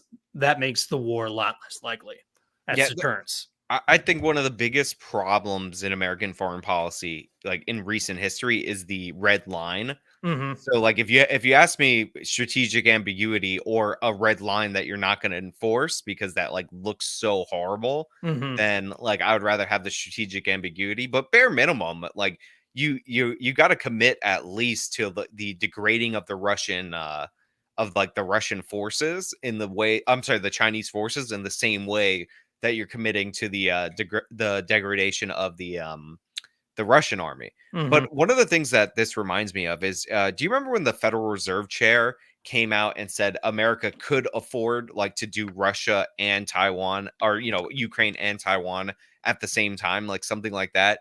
And then all these like idiots, progressive left and like anti-war right, were like, oh, they're priming you for war right now. They're trying to convince you. It's like, could you imagine if you're the Federal Reserve for the United States? Mm-hmm. The president is sending money to Ukraine to degrade the Russian military. The Chinese are about to invade Taiwan to take it over. And you released a statement saying, well, we would totally go broke if the Chinese invaded Taiwan. Like, there's no way we could afford that. Like that's definitely like basically they would get it for free because there's nothing we could do. Like, obviously the head of the Fed is not going to say that. Yeah. Like like people are so dumb. Like they never like it's one of those things where you're skeptical of everything the government says until you can use it exactly how you want, Mm-hmm. and then it comes out it's perfectly fine, and then it's gospel. Right. So I don't remember the Federal Reserve saying that, Federal Chair Reserve It was saying like that. Janet Yellen or something like that, Sure. or somebody who was like, we could afford this. Like, But how do I know Jimmy Dore tweeted out exactly what you just said? That exactly. Yeah. That they're trying to get World War III, the military industrial complex. But it wasn't even just him that I was thinking of, but it's like all of the anti-war, like No, of left course. and right. They're like, oh my God, here it comes. It's like imagine being like, imagine again, any president saying we will defend this interest, and then the Fed saying, nah, we'll go bankrupt. We're that JK LOL. Yeah. Like it would be like that's borderline an act of treason. Right. Obviously, military victories are oftentimes the consequence of economic victories. The more resources you can mobilize, the longer you can go to war. And yeah, if you're saying up front, like, no, we don't have the resources for this, then, well, looks like we're going to war with Taiwan. Listen, the Death Star didn't broadcast where the exhaust port was, man. Like they had to steal those plans. Fair enough. $5 again from Keep Calm and Carry On. Thank you so much. Have you heard Kyle Kalinski's take on Israel? He always seems to distort things. Your last sentence was correct about everything he says. Yeah, I watch almost all of his videos, so I've heard his stupid takes. A lot of people want an Israel-Palestinian video from me, and I'll eventually start making them. Do it. Your audience will love you for it. Yeah, that is. I am someone who really does not like getting bogged down in the day-to-day minutia of things. So, like, don't get me wrong, I'm following the Israeli-Palestinian war, but I have to be really into a subject to follow it on a granular level. And I know that, first of all, I know that any videos are going to take an extensive amount of research. That's a lot of time. And not that I'm not willing to invest time in something like that, but again, there are projects that I want to devote that time for to Right. other projects, I should say. And it's given that I just don't have that level of interest in it, I'm going to do more of a, zoom out and look at the bigger picture. I do have one planned on so it's amazing the concessions to free trade these people make when they talk about actual war, is because they talk about well, we should sanction these countries, or boycott, divestment, sanctions. So you're basically conceding that, because what sanctions do is they prevent you from trading with another country. which Right. is also what protectionism does. Protectionism is just you doing it to yourself. Obviously, not to the same degree that sanctions usually happen, but it's basically like you're basically saying, yeah, you are hurting other nations by preventing them from engaging in commerce. So it's like, I'm going to write videos about that sort of thing. But eventually I will make a more rounded video, and I'm sure Kyle will be featured in that because Well, everything he says is distorted. a great example of that is Cuba is totally poor, not because of socialism, but because of the embargo. But also, Yeah. free trade is like evil corporations, blah blah blah blah, blah, and it makes people Hmm. poorer. And in both societies, they somehow become poorer. Yeah. Or Venezuela. Venezuela is only poor because of U.S. sanctions. But and then I heard Sam Cedar saying the other day is like about the migrant crisis. He's like, this is because of American economic policies that with corporations because they make people there poorer, therefore they're leaving. It's like that's not Yeah. true. I mean, look, it's bad border policy. I know this came from Stephen Miller, it didn't come from Trump, or it came from somebody else that like knows immigration policy. But remain in Mexico, this idea that you have to apply for asylum, like it's like so logical. Of course, it wasn't standard American policy that if you're like, I'm gonna die in, like Argentina, and Hmm. then you pass through like 15 countries and don't apply for asylum, that we're not gonna just be like, we believe you. Like we're gonna Right. understand that like to me, that's so sensible of a policy that of course it wasn't policy. Hmm. But the idea that the migrants in Latin America are poor, or these people are poor because of corporations or because of American capitalism or whatever, it's absurd. First of all, if American capitalism is what makes them poor, why are they flooding to the origin point? It's not like Right. they're coming to destroy the Death Star. Like they're coming to work here. Like Hmm. it's kind of insane. I can't wait, by the way, to see what happens in Argentina. I'm so curious about like how that experiment's gonna go. I did get a few questions about what's this Millet, Yeah. and I just don't know a whole lot about Argentinian politics, again, to comment on it. And I looked for a few books in Argentina, and they're kind of hard to find, at least ones that are translated into Right. English. So, but yeah, it's definitely interested to see what happens there. I, Hopefully, he doesn't try to do too much too fast because that can be a liability in its own right. But I like that. So he has that thing, where he's like getting rid of all the departments, like mhm. afuera and all that. So I asked somebody to make this like Chad Argentinian president versus Virgin Republican, and I swear, like I just like somebody made it. It's great, right? Because Republicans have been trying to get rid of the Department of Education since 1980. Every Mhm. time I tweet that out, it like goes viral, and I'm like, damn, this is like what low effort Twitter is all about. Ask a follower to make something, and then just repost it Repost. over and over again. Dude, there's so many of these accounts. They're like they have some stupid name and they just repost things that they find on Reddit and Yeah. like get so much engagement. It's like, God, you fucking lazy assholes. Yeah, them Twitter bucks, man, they really come through. But I will say there's one other thing. Like I want to see how El Salvador works like long term, like after they locked up all those criminals and Oh like they yeah. got a Bitcoin guy. That'll be interesting to see. Saggy Bones for 4.99. Thank you so much. Hey Steven. Hi. Sean, please do a video on CPS. Your innocent project videos are great. What's CPS? He's saying CP5, like the Central Oh, Park CP5. 5. Oh, okay. What is Um CP5? Maybe in the future. Like Oh, I Central gotta Park. Gotcha. I gotta watch that series. The Netflix one. Okay. But here, I'll give you a little like inside baseball for the channel. So I was gonna try to make a little documentary about the Central Park Five, right? Mm, This was my project at the beginning of last year. okay. And then ad revenue cut in half. Yeah. So I had like no way of like funding this like extra project Right. without asking the audience for money. But the thing is like I've never made a documentary, so I don't feel right crowdfunding for a documentary. Right. So it was actually going to be about the Central Park Five because a lot of the people that you could interview are actually local, to New York. So it wouldn't cost a whole bunch of money. Sure. And one was running for city council. He ended up winning, by the way.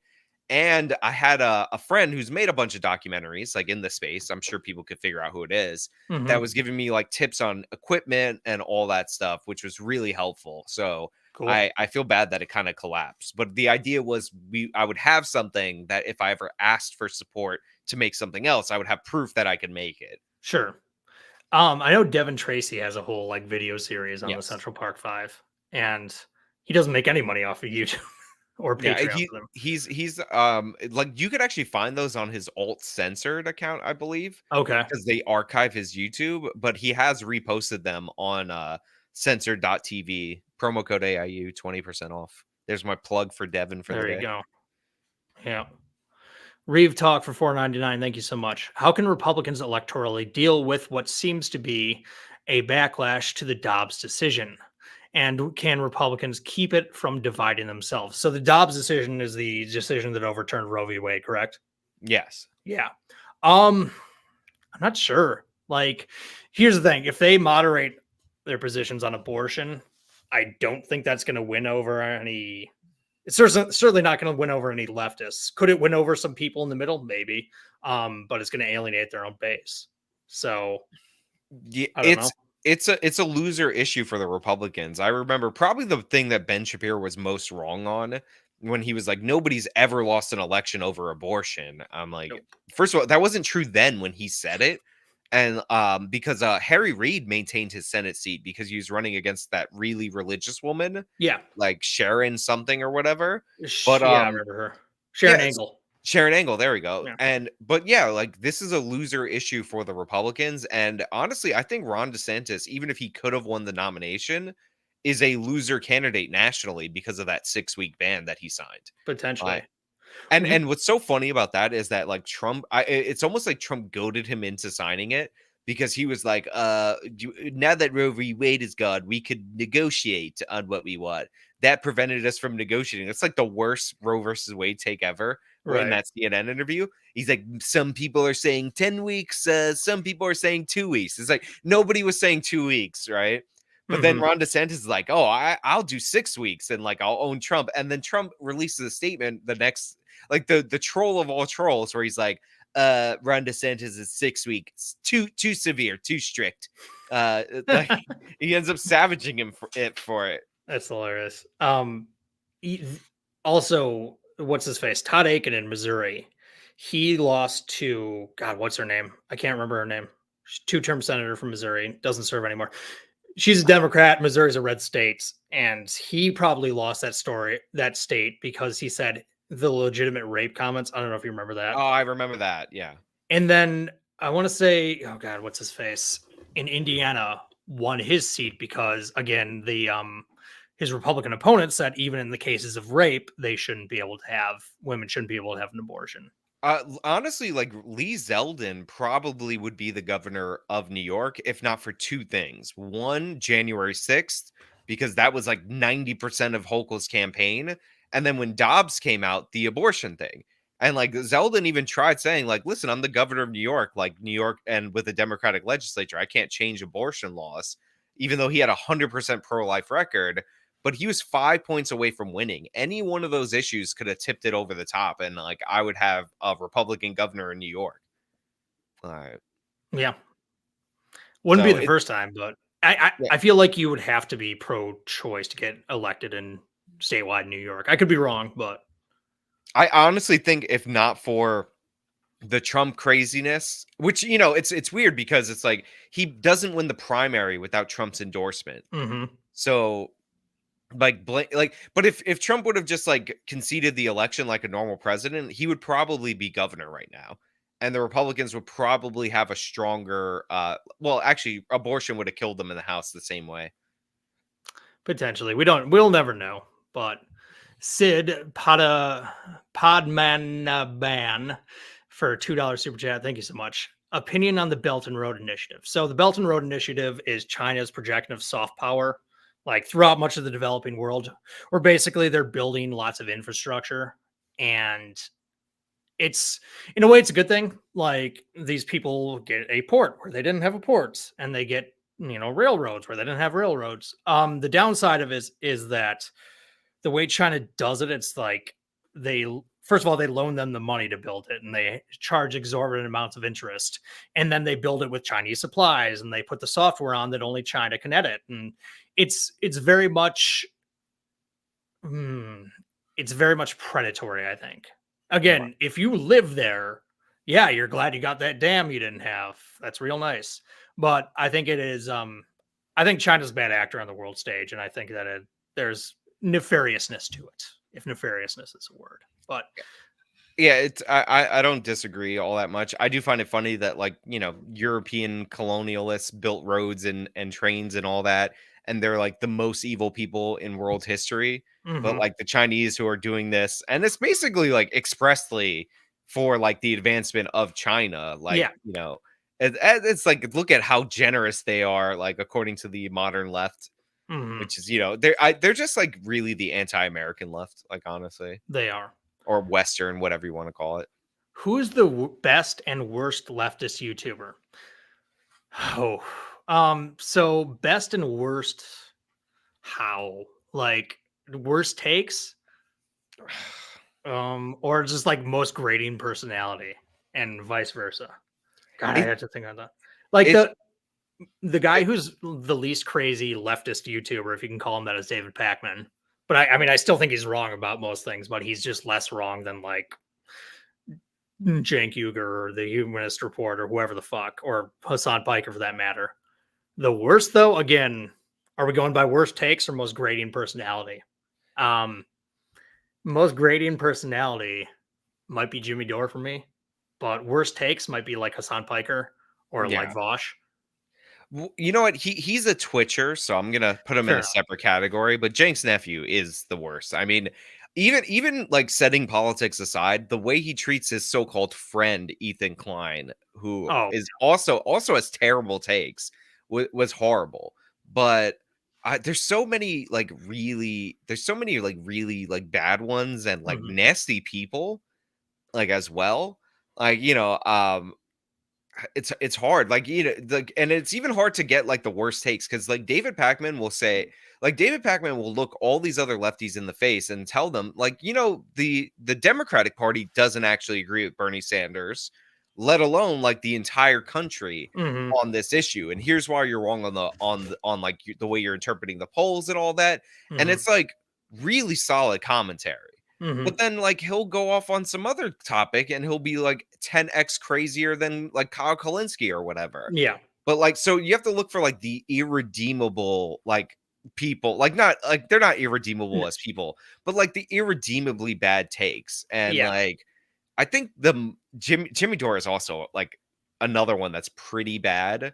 Like, there's mhm. certain things. I mean, look, I enjoyed him fighting with TYT. Well, of course. And I think I explained that, like, according to jank logic, Jimmy Dore's right, but according to, Yeah, like, reality, like, Jank was actually right about how stupid forced the vote was. mhm. But, like I did the video on Jessica Burbank recently, like, her takes are really bad, Oh, they're terrible. right? But as many people have noted, she is quite pretty, so Wait, she is? yes, that is redemption.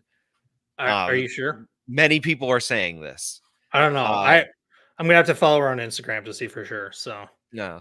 Well, I I already do. listen, Never from mind. the angle on the internet where you're looking directly ahead, so redeemable right there. Emma Viglin's pretty bad. Like, the Majority Report crew is really bad because Oh, and they're they're the so biggest. loathsome too.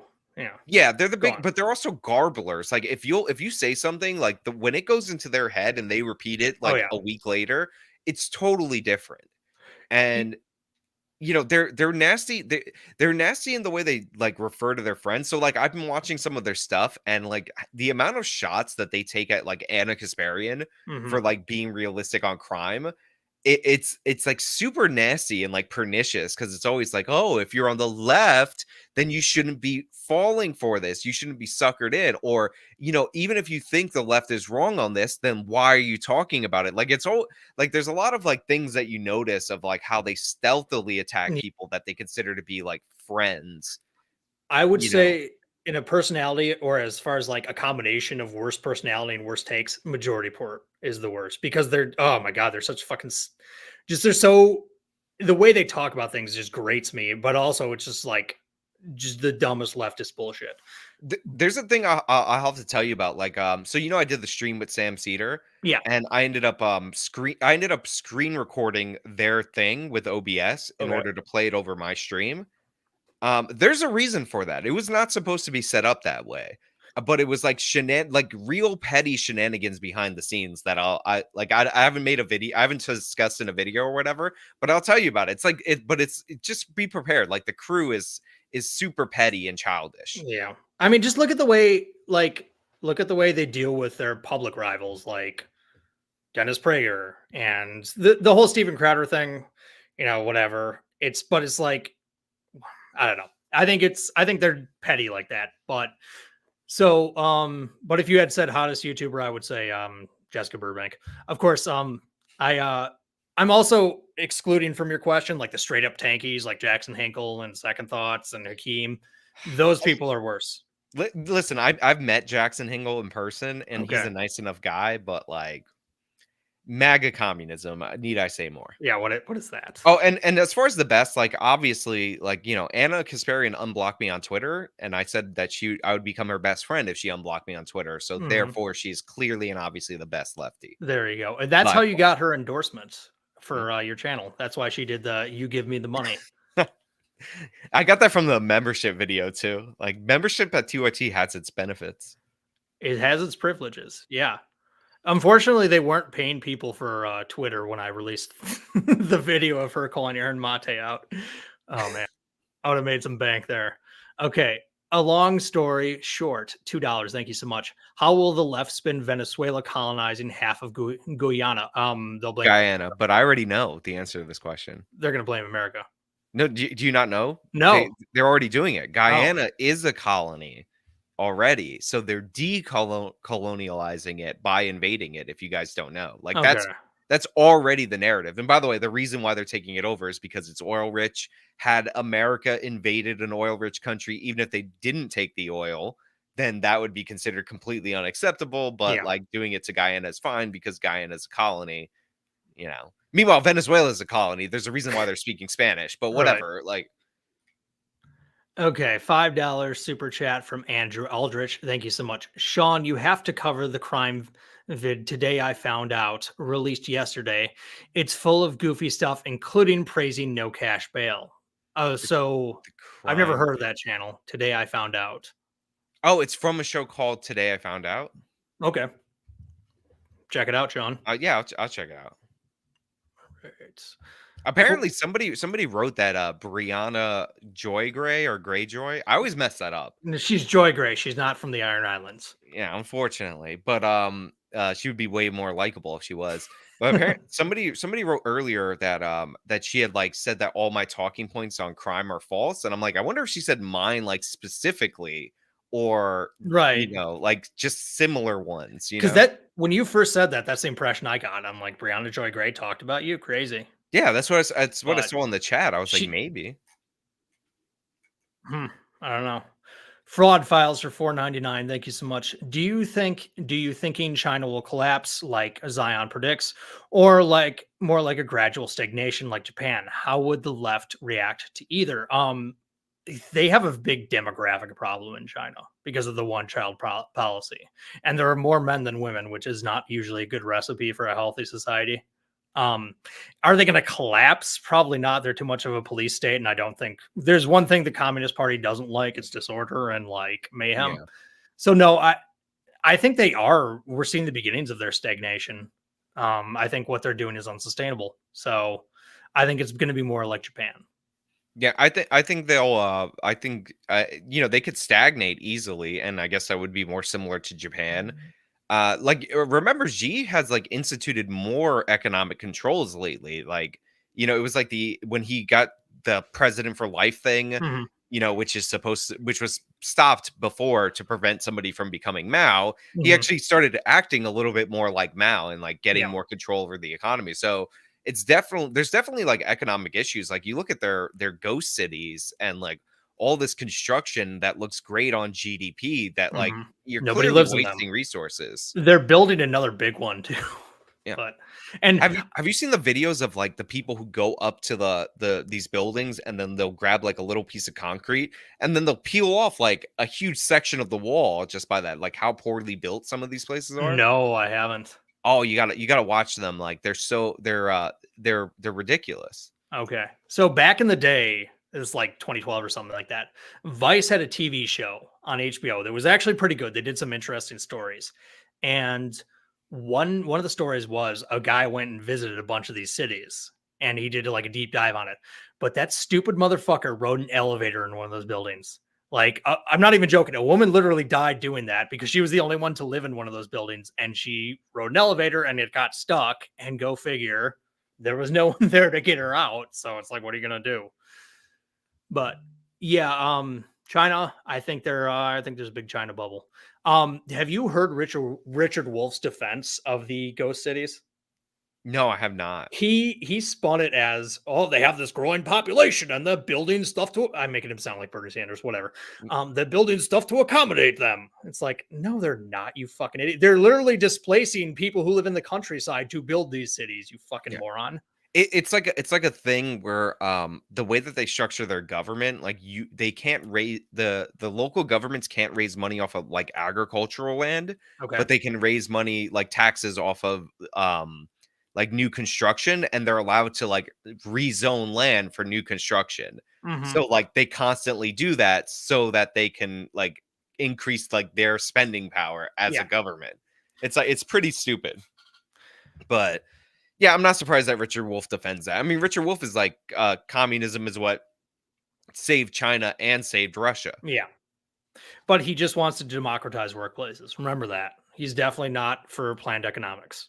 Yeah, they're not in favor of Venezuela until they advocate for exact policies that were instituted in Venezuela. By the way, somebody pointed out that Kyle Kalinske and Crystal Ball like savage not Brie Larson, Brianna Greyjoy Really.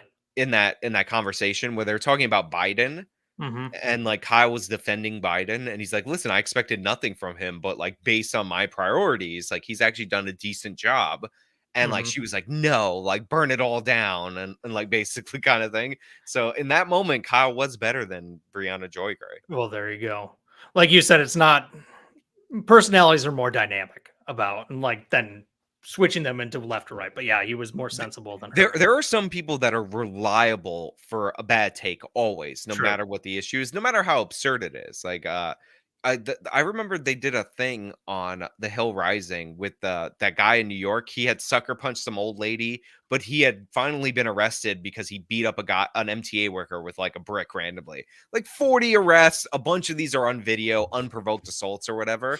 And like Robbie Suave was like, "Hey, we need to like force this mentally ill guy," because Hmm. Brianna was like, "Oh, he's not like a criminal, he's mentally ill." The whole time he's like, "Cool." He's like, "We need to force this guy into mental health treatment." And she's like, "What makes you think you could diagnose him?"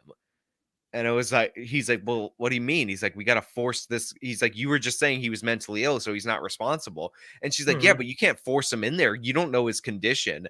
Like, it's just like the most bad faith, like ridiculous pro criminal arguing. Like, Yeah. he's mentally ill when that gets him out, but then when you want to hold him because he's mentally ill, all of a sudden you're diagnosing from the Hill Studios. How dare you? By the way, she was the press secretary for Bernie Sanders's 2020 campaign. That's where she got her name in politics. So Um, those are the hey, people. Those are the kind of people he kept around him. Okay. yes. Keep calm and carry on for $2. Thank you so much. Love you guys. Who wins it in 2024? Any bets? If I had to place a bet today, and I don't gamble, but if I had to, I'd put my money on Trump. I think he'll get reelected, or I guess reelected in a sense. But obviously we're what, 10 months away, so 11 months away. I think Biden is. I might be the only person who thinks this, but I was like the only person, one of the few people who thought this in the primaries for the Democrats. Who I was the think other guy? Biden. Who was another guy? Yeah, true, but true, but I think Biden is is like low key a very strong candidate because people don't hate him. Okay. Yeah, fair enough. So like Trump's negatives are so much higher. Like Biden's negatives because inflation or whatever and all that, but he's still like considered to be a likable guy. And like I said, the whole 2020 race, him not being able to talk is a non-factor. Hmm. No, it's a fair point. I think I kind of want Biden to win just so like Cenk Uygur looks like an idiot because I'm petty like that. Because he's saying Biden has no chance of winning, which I wouldn't go that far for any candidates. They have no chance of winning unless you're talking about like a third party or whatever. But Oh, once they go to his like convention and he gets the convention bump, like, it's gonna Mhm. be basically a tie. And remember, Trump's not the candidate yet. Like, Yeah. Trump has grown in popularity in part because he's been kind of deplatformed.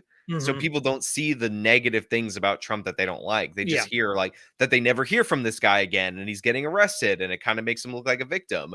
But like with the geniuses in the Republican Party that are like, blacks are gonna vote Trump because he has a mugshot.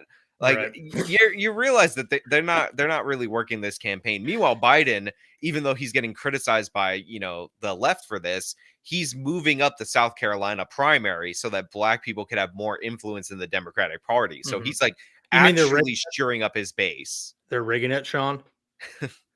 Look, you laugh, but when God wrote the Constitution, he said New Hampshire has to be the first state with a primary. You Yes. can't change it.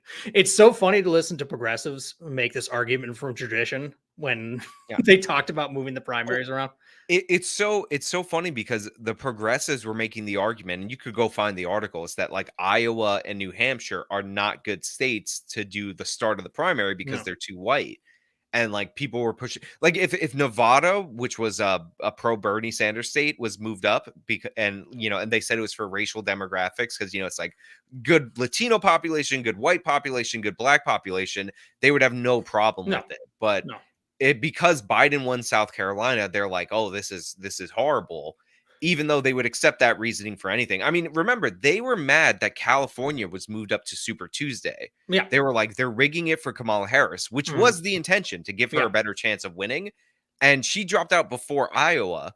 And then Bernie was only kept alive because he won California. That was his one big victory on Super Tuesday. Yeah, and that's the thing that actually helped him more than anything because he would have been dead in the water and may have dropped out on Super Tuesday if they hadn't tried to rig it for Kamala Right. Harris. So South Carolina, this primary is Biden's. It's over, right? Like Mhm. they don't even really need to hold it. It's a formality. But like, who knows what that would do 4 years from now? Yeah. There are unintended consequences to things like this. Yeah, And it's who benefited more from New Hampshire being the first primary? Bernie Sanders. He's in yeah. a neighboring state, a shared media market. It's a small state, so like Hillary Clinton's money advantage didn't work. He had a money advantage in 2020, but that didn't help him. But it's like it's rigging when it helps the other guy. Like I said, a rigged election is an election where you didn't get the result you want. These people evaluate elections based on results. So if it worked out for Bernie, well, then it was a fair Democratic election. If it didn't work out for Bernie, then it was rigging. So I mean, the whole primary process actually advantages it gives a like if the primary were run like a regular election and like the name recognition guy all the places voted at the same time, the name mhm. recognition candidate would win the whole time. So Right. it actually advantages like an insurgent candidate because you can build momentum Yeah. because all the dates are staggered. Like the hmm idea that we do the states in an order on its own is like weird and unusual, but like they don't talk about that because that's how Bernie built his momentum. Like Yeah. that's how they And envision Iowa, another candidate doing it. yeah, and Iowa and New Hampshire are small media markets, so it's not too expensive comparatively to buy ads there to get your name out there. And it's yeah, but yeah, the most democratic way to do it would be a one-day 50-state primary. And these people are always talking about how much they love democracy and how we need everything to be democratic. Well, what's fair about people in New Hampshire having more influence than people in Arkansas? And Or, and by the way, you read that campaign book, Lucky, How Joe Biden Barely Won the yeah. Presidency. Joe Biden, again, he had no idea that South Carolina was gonna be the thing that propelled him to victory in the Democratic primary. hmm He fostered a friendship with Jim Clyburn's wife for like 20 years Yeah. in order to get that and that resulted in the endorsement. And Clyburn wasn't going to endorse anyone in the primary, hmm but Joe Biden basically like I mean he had good numbers in South Carolina before that. Like hmm people forget he never fell below 40% black support Yeah. because older black voters like more establishment candidates because they're thinking about winning in the general more than like their absolute favorite person in the primaries. So hmm like a recognizable winner, which Joe Biden has the Obama nostalgia, hmm is what they were looking for. So he fostered that, and then Clyburn's wife dies. They give him a lifetime achievement award for civil rights that's named after his dead wife, Hmm. and Clyburn endorses Biden there then and there. Yeah. Like, that's when he chose to do it. He said, there was no like better friend to my wife than Joe Biden.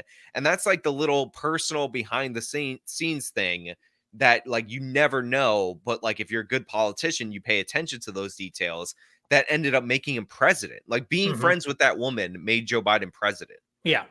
Yeah. Because and again, there's nothing to talk about the rigging. There's nothing illegitimate about an endorsement. Like, that's perfectly fair game. Um, Also, it's like all I hear about from these people is about how, oh, people hate the establishment. They want an outsider. Well, then why did James Clyburn, who's in Democratic leadership, I believe he's the whip, why did his endorsement carry so much weight? And if Bernie Sanders is so popular and Medicare for all is such a winner, then why didn't that carry the day with black voters in South Carolina? It's it's the whole thing is a repudiation of their political or their political theories, but they refuse to acknowledge it as such, and they just cry rigged because it didn't get the result they wanted. Well, it's also like endorsements don't matter. Like, what are you going to do? Have all these establishment losers endorse Biden? Like, Hmm. that's not going to overtake Bernie. He's projected by 538 to win every primary contest. And then, even though these candidates didn't all drop out and endorse Biden at the same time, retroactively, it becomes that their endorsements are now super powerful Yep. and rigging and illegitimate. And it's all Obama behind the scenes. And again, you read that campaign book, and Obama was going hard for Elizabeth Warren. Yeah, Like, and he was very ho hum about Joe Biden's campaign. that Like, that chapter, what about Biden? yeah, Where like they talk about Obama going with meeting with all these finance CEOs trying to sell them Elizabeth Warren, yep, which is very interesting because Elizabeth Warren was darling of the progressives, Consumer Financial Protection Agency. They loved her Senate campaign and all that. And then it turns out Biden was trying to pick her as his VP to run against Hillary in 2016, hmm, like straight away right out the gate. And then, which by the way, again, fostering a friendship. People assume that Bernie and Elizabeth Warren are such great friends because they're similar enough on policy. But Biden's like working that friendship from the jump. hmm, Like, and then all of a sudden, Elizabeth Warren, when she has her own political ambitions, like she's a fucking snake, yeah. Snake Warren. She stuck around when she should have dropped out and endorsed Bernie, and he would have won. $2 super chat from a long short story. Thank you so much. Robbie is now using your talking points versus Greyjoy. Oh, that's awesome. Amber Duke followed me on Twitter. Who's that? I don't know who She's that the is. lady on the Hill Rising that was debating Jessica Burbank. Oh, her. So I tweeted out that clip, and a good friend of mine, Adam, who actually worked in the Trump administration briefly, but like Okay. he does other things. Military guy, very cool guy. Met him through Nuance Bro. He tagged her account because I couldn't find her Twitter account because it wasn't like it had a middle name in there, and I didn't realize that. So he tags her Okay. account. So then she retweets the clip. So then I followed her on Twitter. She followed me. Then she copied the clip of her like laughing at Jessica, like downloaded it and re-uploaded the clip on her own Twitter account. That's And I'm like, this hilarious. is amazing. And then she retweeted my video today. I'm like, look at that, making friends. There you Meanwhile, go. Brianna Joy Gray, Greyjoy, whatever, blocked me on Twitter. Oh, man. Dude, I got to say, The Hill, they have some interesting dynamics on there because it seems like Robbie and Brianna kind of hate each other, but you can't really tell. But obviously, if Jessica's or Amber is willing to throw shade at Jessica like that, Brianna seems like she hates everyone who disagrees with her, but it's true. also they seem like I'm not saying they're dating, right? But they seem like they're dating, and she clearly like wears the pants in the relationship. I'm not saying they are. Like, they're probably Robbie's married to married, other so people. Huh? Robbie is married. Yeah, they're probably married to other people. Like, they're Yeah. married to other people. But like on the show, when Robbie actually gets angry and he's about to stand up for himself, like Brianna does like this condescending move where she's like, calm down. Why are you raising your voice? That like a Yeah. girlfriend would do, like after she like talks about like your girlfriend like will cut you super personally, talk about like your mother's like a horrible woman and all that, like whatever. Not saying this happened to me, but then you say something like mild back, or you like notch up your voice, and then she's like, why are you yelling at me, or something like that. Hmm. Like that seems like what she does to Robbie on the show, and it's like it's really frustrating. I'm like, can this man stand up for himself? Oh, Like, Robbie. Another interesting personal dynamic on that show was Ryan Grimm and Kim Iverson. You could tell that Ryan just thought Kim Iverson was fucking stupid, which she is, to in fairness to him, but he would hold back on it a lot. Anyways, James Stewart for $5 New Zealand, I think. I don't know. Do you know what NZ is? that's like the New Zealand currency, I would Okay, assume. well, New have you Zealand dollar. Have you read The Capitalist Manifesto by Johann Norberg? Great read. He touches on the China stuff you were talking about earlier. He does. That is a very good book. I believe he was the one who wrote Open, about like how open societies thrive. And there's a whole chapter about how China closed its doors during the Ming Dynasty and basically cut off trade and burned ships, and how that led to decline. So Right. That led to like, Columbus's stagnates. voyage being because they had ships that were like better built that could travel further than Columbus's ship Mhm. or something like that. Yep. Yeah, I mean, China was very much the superpower of the world to the extent there was one for much of their history. And then, I mean, obviously a lot of things happened, but the Ming Dynasty closing the doors was not good to them. Okay. Mizrathim 6 CZK 200. Not sure what currency that is, but thank you so much either way. Hi, Stephen. Hello, Sean. What do you think people get most wrong about economy, both pundits and general population, and why, in general, you'd say economic knowledge is so bad? So the big thing that I think people get wrong is they don't appreciate that they talk about the economy about as if it's this abstraction divorced from us, like, and I don't think economists help when they talk about like GDP growth and all these different metrics that aren't really relatable to regular people. It When the reality is that we are the economy. Like, I remember back in COVID days when lockdowns were first being lifted, they talked about like sacrificing human lives to save capitalism. It's like, no, capitalism is the human interaction we have. By saving capitalism, we're finally able to interact with each other in ways that we weren't during lockdowns. What do you think? I think like when people describe the economy as like something inorganic, like a machine, Yeah. like I forgot which one of these like economists like said like he described these people as like the tinkerers, like Hmm. the economy's a machine, but like these guys just want to tinker a little bit here and there because they can make the machine run better. And the economy's not a machine; Right. it's organic. It's more similar to the human body, where like if you mess up, if you take a drug to what you call it, if you take a drug or you eat a food, it's going to have like ripple effects that we don't quite Hmm. understand. Like, so yeah, the economy is organic. It responds. This is why it's impossible to fix prices because Yeah. they're like, I think in the Soviet Union they had 20,000 like prices and they're More than all that. interconnected. So Yeah. like if you mess with one, it impacts all 19,999. Like there's no way to do it. Hmm. So, like, the biggest mistake people make about the economy is thinking that they could manage it and also only looking at it from like one end of the spectrum. Like, a Yeah. perfect example of this is steel tariffs to produce more steel in the United States of America is going to create more jobs. It's like the reason why that won't happen is because there's a bunch of factories that use like foreign made steel that's cheaper in the Hmm. US and they would have to move out of the country to manufacture their products if the price of steel went up too much. Or shut down. Yeah. Yeah. Or they'd have to raise their prices. Right, like you said, it's a ripple effect. Economy is almost like the way people think about the economy. It's almost like conspiratorial thinking, where Yeah. there's definitely somebody controlling it, or like there's a way that we can control it, and it's just not the case. Like sometimes things happen randomly and it's Yeah. chaotic, and there's a lot of ways you could destroy an economy. I like your metaphor about like the president has a desk with levers that control the economy under there, No, it's but a there is no desk. joystick that controls the economy. Yeah, exactly. Yeah. Like, and Biden won't pull the gas prices down lever or whatever. Right. Like, there are things that he could do. Like he could approve more drilling, like, you could incentivize oil production, but like it's limited. Yeah.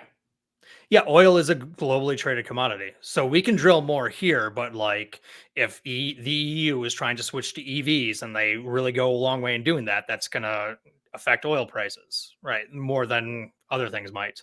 But the One of my favorite oil related things, just really quickly, is like I love when you talk to people that don't that they know like a little bit about politics, but they don't know a lot about politics. Like there's a guy in a Kamala Harris video where he was doing the like order of succession, and he's like the vice president is second, and he should have Hmm. stopped there because he's like after that it's the general. Like The it's general, yeah the general. It's president. just the general. Yeah, Okay, just yeah. the general is like third in line in the succession, right? And is like he should have stopped there. So like I had a friend that was trying to convince me that like OPEC was going to declare war on the United States. And I'm like, but What? OPEC's not a military It's a alliance. cartel. Yeah, he's like, no, but like they're gonna declare war on the US. He's like the OPEC, like I'm like, it's not like NATO, just because it has four letters in it does not make it a military alliance. Like, but I could not convince him that this was not the case and that it Okay. includes countries that hate each other that come together to work on, to fix the price because it's a cartel. So the classic metaphor, Keynesian metaphor for the economy, and I don't know if John Maynard Keynes said this himself or if it was one of his acolytes, was government spending is like jumping a car. You got to give it a jolt, and so the engine can start going again. It's like it really doesn't work like that, but Yeah. that goes along with your tinkerer comment. Okay, RGBH fam, $5 super chat. Thank you so much. Careful on lumping in old school liberals slash libertarians as America bad because many of us disagree on militarism just to hold up MMT. Um, I don't think I've accused anybody of opposing what do we call it, militarism just to hold up modern monetary theory, if that's what you're saying. No, I like look, there are genuine critiques of American foreign policy, but there are lots of America bad people. Yeah. There's a difference between like acknowledging errors in foreign policy that like the US has made and understand like you don't have to be ultra jingoistic about the United States military history. Like I just criticized them for not forcibly rewriting the constitution of Iraq and Afghanistan and allowing Right. democracy to take over. But yeah, there is like a blame America. Like it doesn't matter what it is. It could be a Yep. conflict between two countries that are like puppets of like third parties and they blame America for it. Right. Like, it's just it's a general idea and they could exist on the left and the right and they could exist in libertarian circles. Hmm. Like, you don't excuse like you don't talk about how like reservations and it's west, right? Like it's the west. Like you don't talk about like how the existence of native reservations now is genocide and ignore like the Uyghur Muslims being persecuted Right. like completely, and like when it's brought up you like defend it unless you're blame America, or like Cenk's nephew saying that Tibet like had it coming because they're uncivilized, like using all the like colonial Yeah. justification for the Chinese suppressing their culture. Like have you seen that clip? Yes. You played it on one of your videos, the Ethan Klein Yeah, Hassan it's Piker one, right?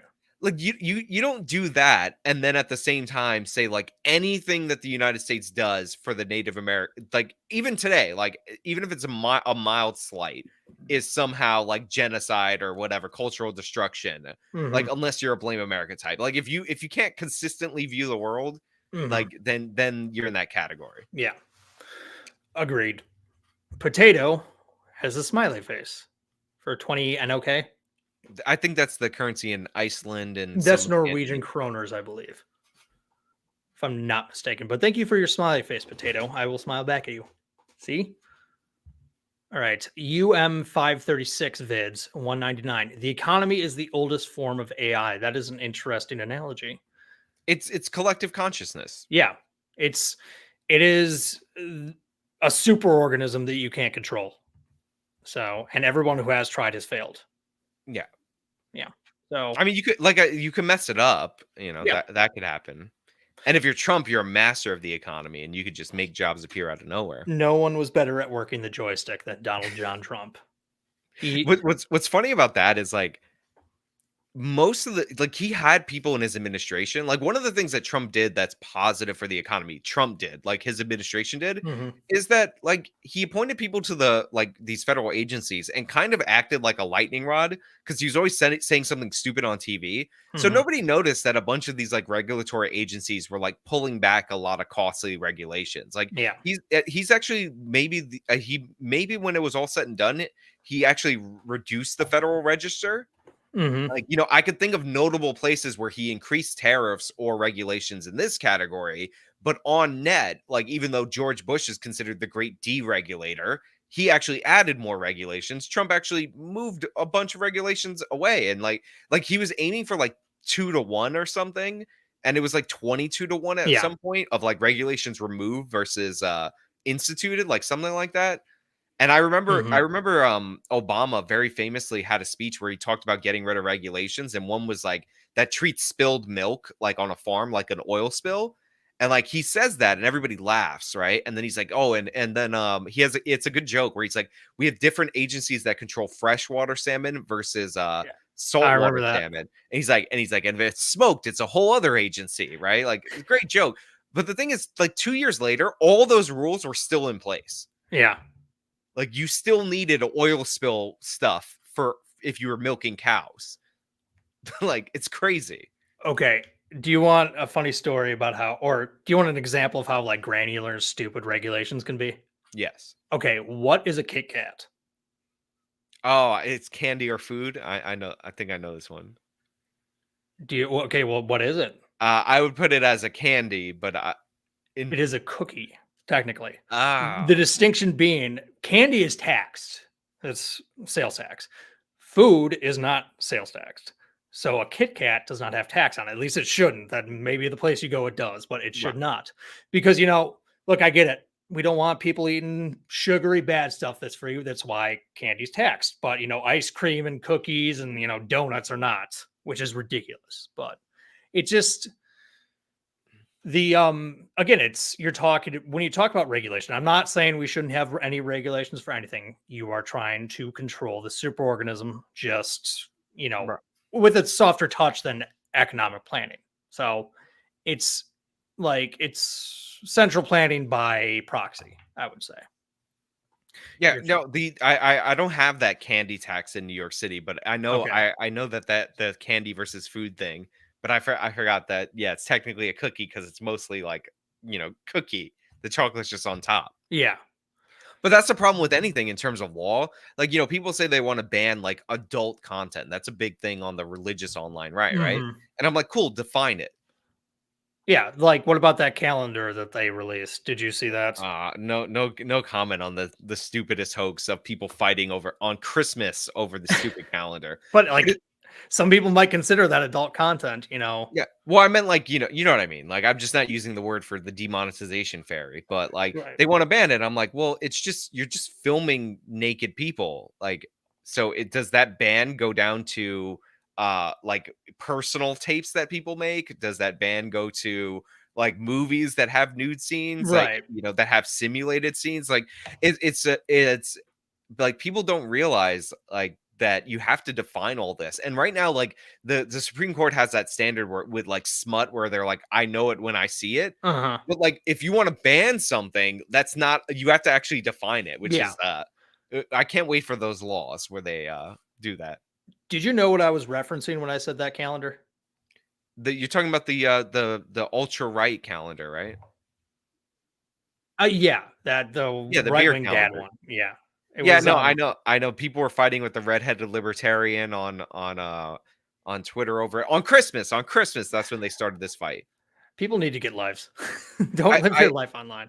It made me laugh because like Ashley St. Clair's in that calendar and she's Mhm. like imitating Dylan Mulvaney. Like she's Yeah. wearing the same outfit, like her jumping in the bathtub, wearing the same outfit, and like saying the same. It's like clearly a parody of that. And like she's tried explaining that on Twitter, and it's like you can't explain anything on Twitter. No, It's good luck. impossible.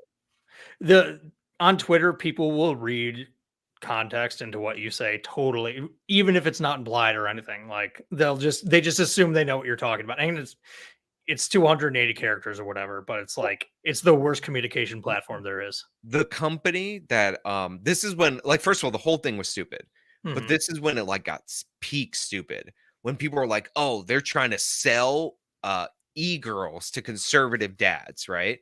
And then somebody like tried to explain that ultra right the beer company, Yeah. it's actually ultra right the beer is produced by a company called Conservative Dads. Yeah. So when you see Conservative Dads presents this calendar, that's the name of the company. I remember their beer commercial. Yeah, but people didn't get that. They thought it Right. was like marketed to Conservative It's the name of dads. the Yeah, there was no clarification for that, like, they would never get it, like, this is what people needed to fight over until that girl baked the cake. I remember that in her Tigo bitties. I remember that. Yeah. This Okay. is Somebody asked me. Somebody asked me to ask you what your favorite mop and bucket is. um, I and first of all, that analogy is the best analogy I've ever come up with. Please explain the context here because I don't understand. So when I was on Sitch and Adam, they were Yeah. talking about like the Mott and Bailey. Yeah. So I would just call it the mop and bucket because it's like so that's like a thing over there, and I'm like, oh yeah, you guys are out in the mop, and then you retreat to the bucket and all that. It's the same thing. So I would just use I like that it better. I'm repeatedly. going to use that from now. I think one maybe, and I could be making this up. Adam or Sitch said mop and Bailey, and then I Okay. started saying it. So now it's like a thing. Like Gotcha. to them, Okay. but it's only on their show and for people who saw that. There are a ton of references to their show. Like when I had Adam on, there was just a million of them. Like, are birds owls or owls birds? And I'm like, of course they are. And that is like that goes back in the history of their show somehow. But I don't know. They have a whole lore to their show, which is fun. Okay, TIE Fighter on my Patreon asks, can you please thank Sean for me? It's because of him that I found out about you. So mucho appreciato. Well, thank you, TIE Fighter, for being a supporter, and thank you, Sean, for plugging me. Yeah, I mean, you're welcome, and you're welcome, TIE Fighter. And if I don't see you on my Patreon, then I'm never gonna talk to Steven again. So No, I'm just kidding. you heard the man. Speaking of which, we've been going for 2 hours. Do you want to go for longer? How long can you stay? I mean, I could stay for a little bit longer All if you right. got more questions. I got some goofy questions on Twitter that we'll go. Okay, first, no, this one's from me. Will Winds of Winter come out before the fat man dies? Before George, it's honest. I honestly don't know. I'm hoping it does. But first of all, Dream of Spring is that's never coming out. No. Winds of Winter. I follow this guy called Preston Jacobs Yeah, on I know. YouTube. He's big in Game of Thrones YouTube. Yeah, he can't stand like right wing channels or whatever and all Mhm. that. But the guy read everything George has ever read. Like he knows his Game of Thrones stuff, and he made a video where he basically gave like the worst reading of every one of George's posts to say that he was Mhm. only like 2/3 of the way through Winds of Winter Yeah. and like 66%, and that includes the sample chapters that were already written that were like 400 pages. So like Mhm. every time George said I wrote hundreds of pages, he would be like, that literally just means 200 pages, like hundreds and hundreds, right? Yeah. Like 100 and 100. So then George releases a statement like 2 months later saying that he's 70 to 75% done in like 13 years or whatever. So Mhm. like that book is probably never coming out. Probably not. And So anybody who tells you it's like surprise release for 2024, they don't realize once it's done, it goes to the editor, yeah. and then they got to do the audiobooks, and then all that stuff has to be done, marketing and all that. So like probably never coming out. Unfortunately, I think you're right. I remember when he said that on that he was on some podcast or something, and they asked him the inevitable question, "Hey, what's going on with Winds of Winter?"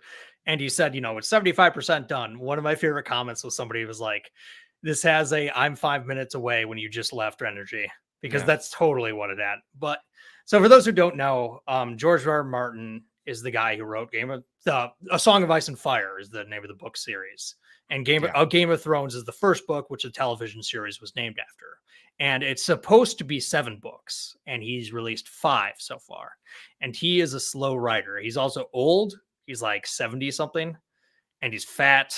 He loves eating food and everything. He's important. Yeah, he's not in ideal health. I'll just put it that way. Right. And he loves watching football. So it's like he just occupies his time with so many other things. And he's doing all these other I get it. Spin-off shows and all that. He was a well-known fantasy writer before the TV show, but like after the TV show was when he really got rich and famous. And I get it, like you've been trying your whole life, you want to finally enjoy your fame and your celebrity and your He, money.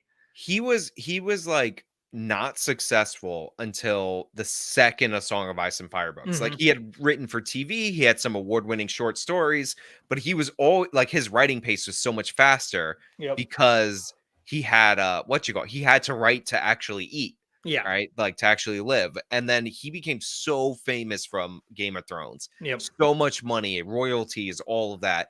And like, he wants to live the life, in my opinion, of somebody of like this famous rich guy. Yeah. Like, Which I don't blame him, you know. yeah, of course. Like, but I will say there's like a thing from his blog that's really like the end of it, which is he stopped saying the winds of winter is his number one priority and now says like the world of ice and fire is his number one priority. It's like Mhm. game over. And he's doing all these, like you said, spin-offs, and they like different like artists will like draw things and he writes a forward to it, and that's a project that he worked on. He's busy doing cameos in Sharknado. Yeah, Right. he's doing all sorts of things. He's enjoying himself, He which he he writes on this computer, this like old 1980s computer no that's one not can hack connected. it. Yeah. Yeah, it's not connected to the internet. So, like, when George is, like, at events, like, this is why people are so mad at him. When he's at events, like, he's not writing. But Yeah. also, one of the funniest things is, like, George R. Martin's, like, Twitter replies. Anytime he posts something on Twitter, there's, like it's just they're banger jokes. Like, he did solidarity for the writer strike, and they're like, "George has so much solidarity. He's been on strike for 13 years." Like, no matter what he writes, they're always, like, savaging him. Yeah. I remember one time on his Instagram, he posted a eulogy. So some woman science fiction writer, and he's like, "Rest in peace, old friend." The first comment, "She died waiting for your book." It's like- All right. So you watch Preston Jacobs. Yeah.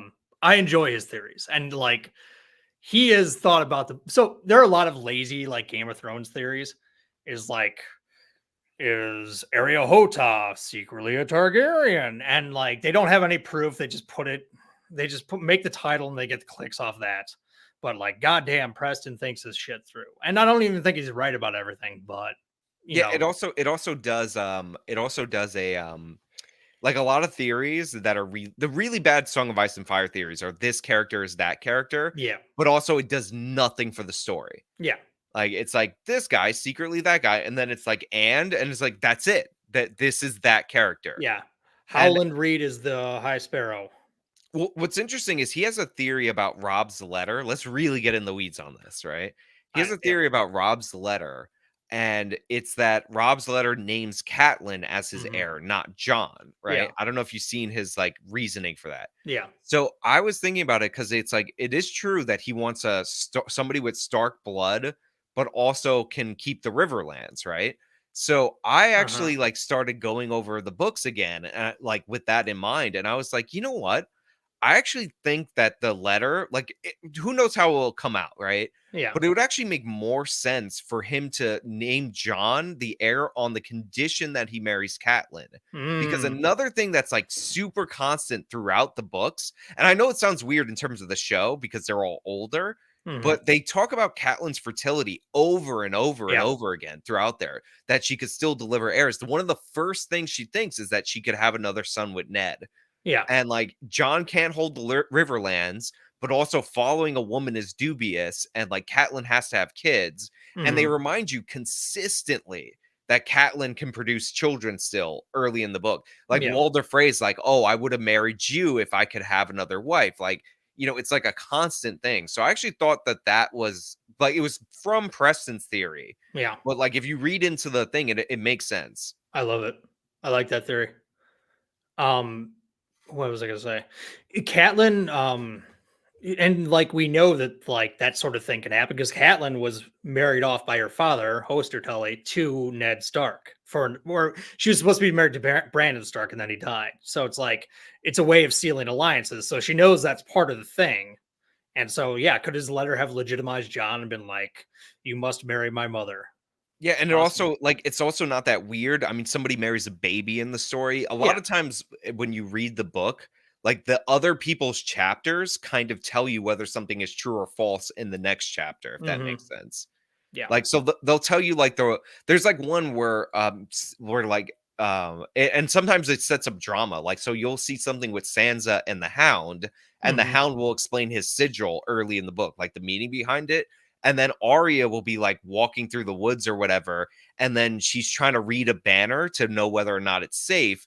And she's describing it, and you're like, "Oh shit, that's the Clegane banner, so Yep. that's the mountain." So they do a lot of like stuff like that. So there's like other hints around these other chapters. So I always thought that might make sense because they obsess about her fertility. They also call it a trap for Catelyn. Like Hmm. she describes it as a trap for her, that Rob laid a trap for her.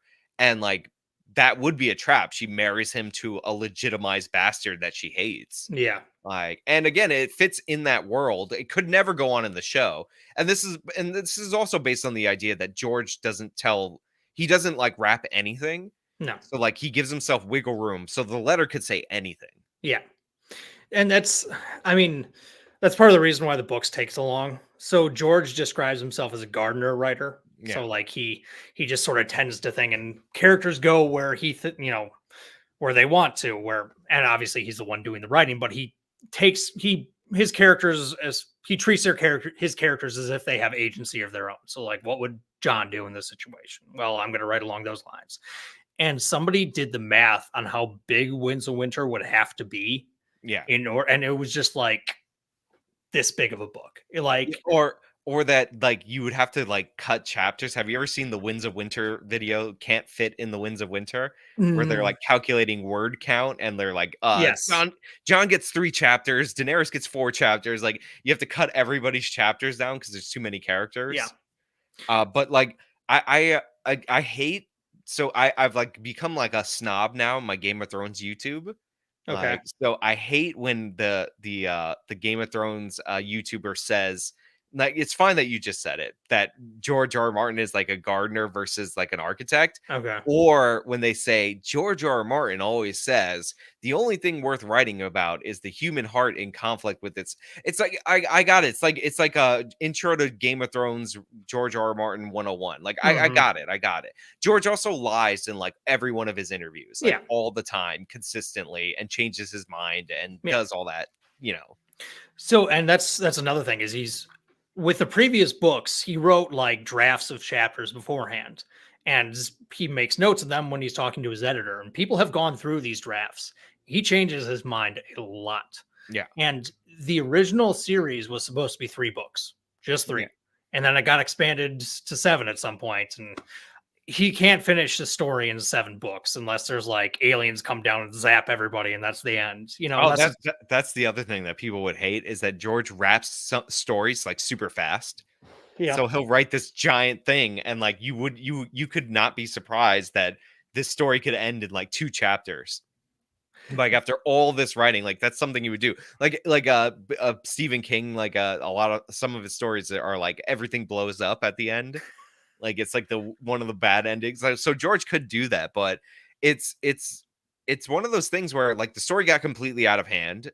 And originally it was like Jamie was supposed to declare himself king, and then hmm, John and Tyrion fall in love with Arya, yeah, and then like whatever, who gives a fuck, and like that was kind of it. So he's changed it a lot, and it's like grown in like better ways.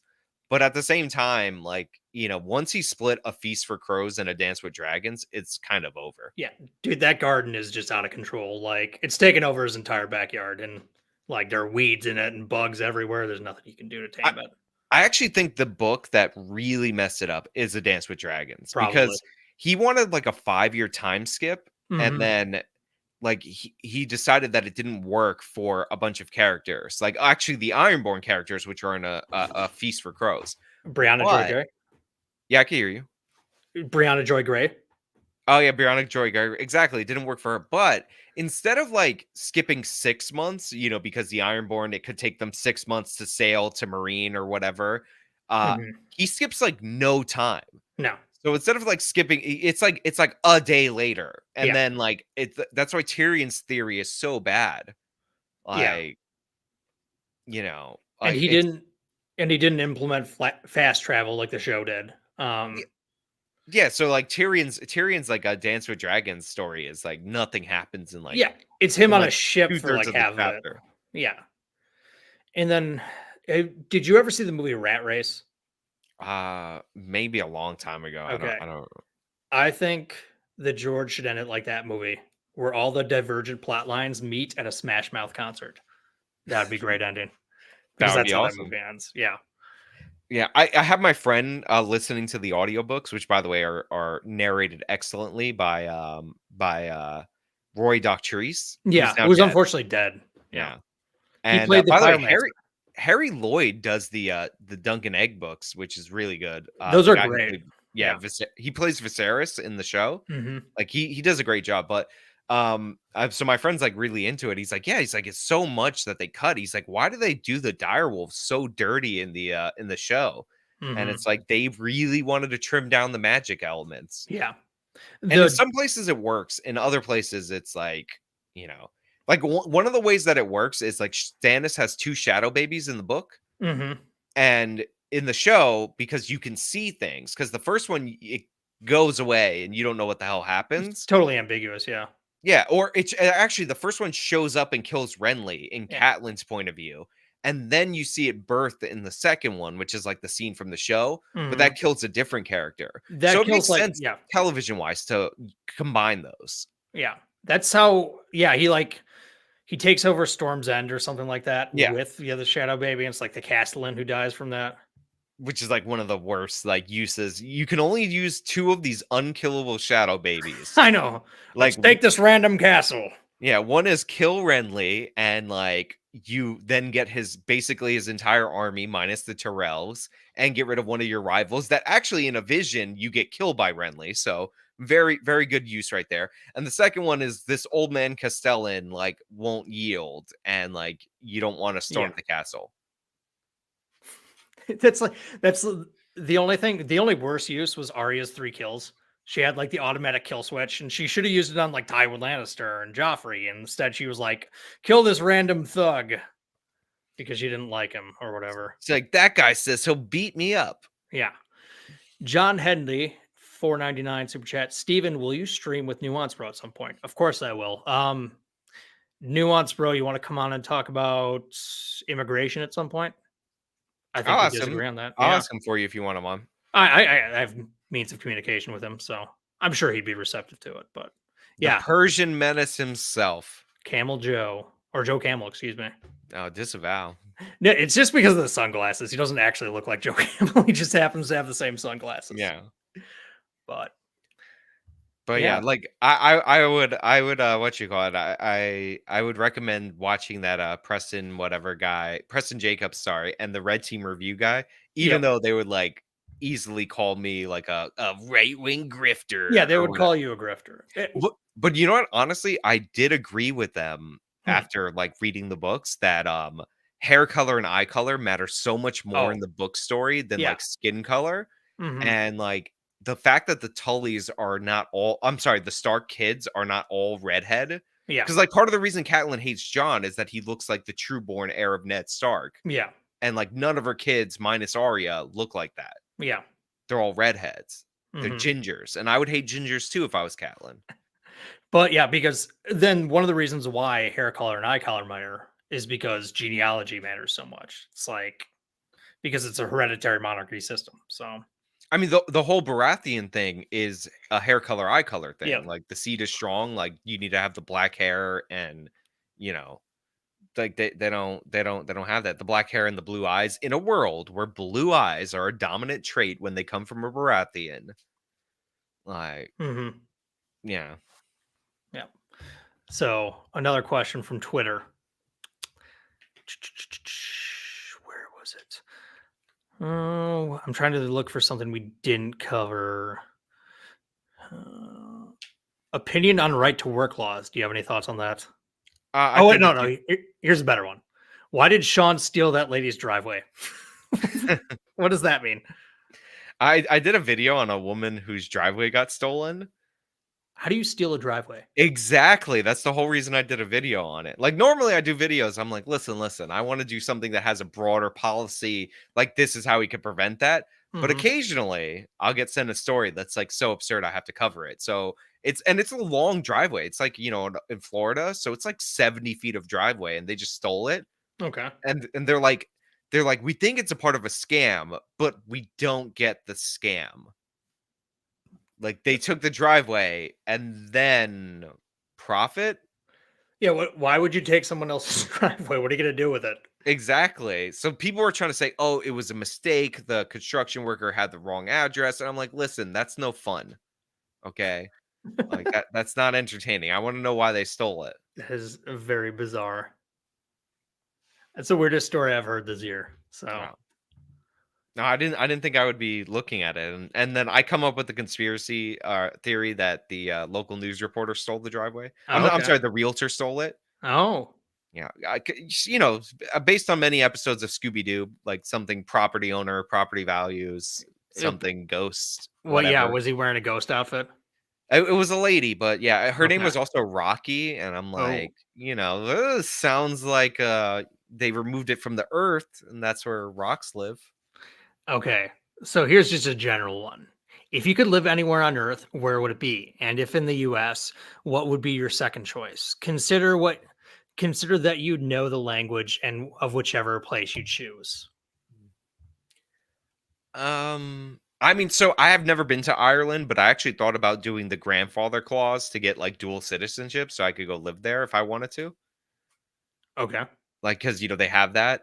Yeah. Which, by the way, I posted on Twitter that I was going for my dual citizenship with Israel, and then I was like, "It's because of the culture and blah blah." And I just like wrote out a thing, let people reply to it for like an hour, and then I was like, "Oh, my bad, I meant Ireland." I'm like that other I country. I always get them confused. I'm like, I'm sure this will not skew any of the replies, like Mm, because obviously people are like secret Jew, I hate you, yeah. but but I've never been there.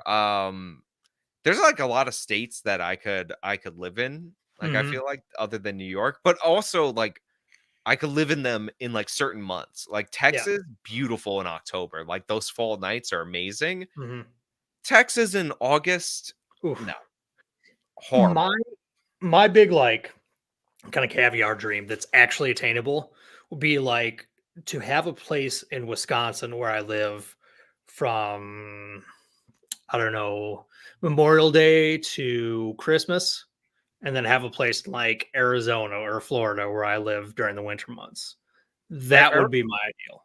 Arizona's nice. Florida, I've been to a lot. Hmm. I have family in Florida. That's probably where I would go. But in terms of country, like the Ireland thing also is like a money thing. If you make like the irregular like income, like YouTube pays in royalties Yeah. for those of you guys who don't know, pays in income that's taxable. It's royalties, but they're taxable like capital gains. Then you pay like 5% tax or something in Ireland or something like that. I I forgot what. mean, it's a tax hub, so Yeah, so, I mean, that sounds lovely, honestly, but, um, I've been to Spain and I've been to Rome, not any other city, any other place in Italy. Valencia in Spain is beautiful, and if I knew the language, it would be, like, a perfect fit. It's like a beach town that's, like, always 70 degrees, oh, like, really nice. They have a castle there. I learned something when I was there. I went into the little castle thing that they have, okay, and those, like, archery slits? yeah.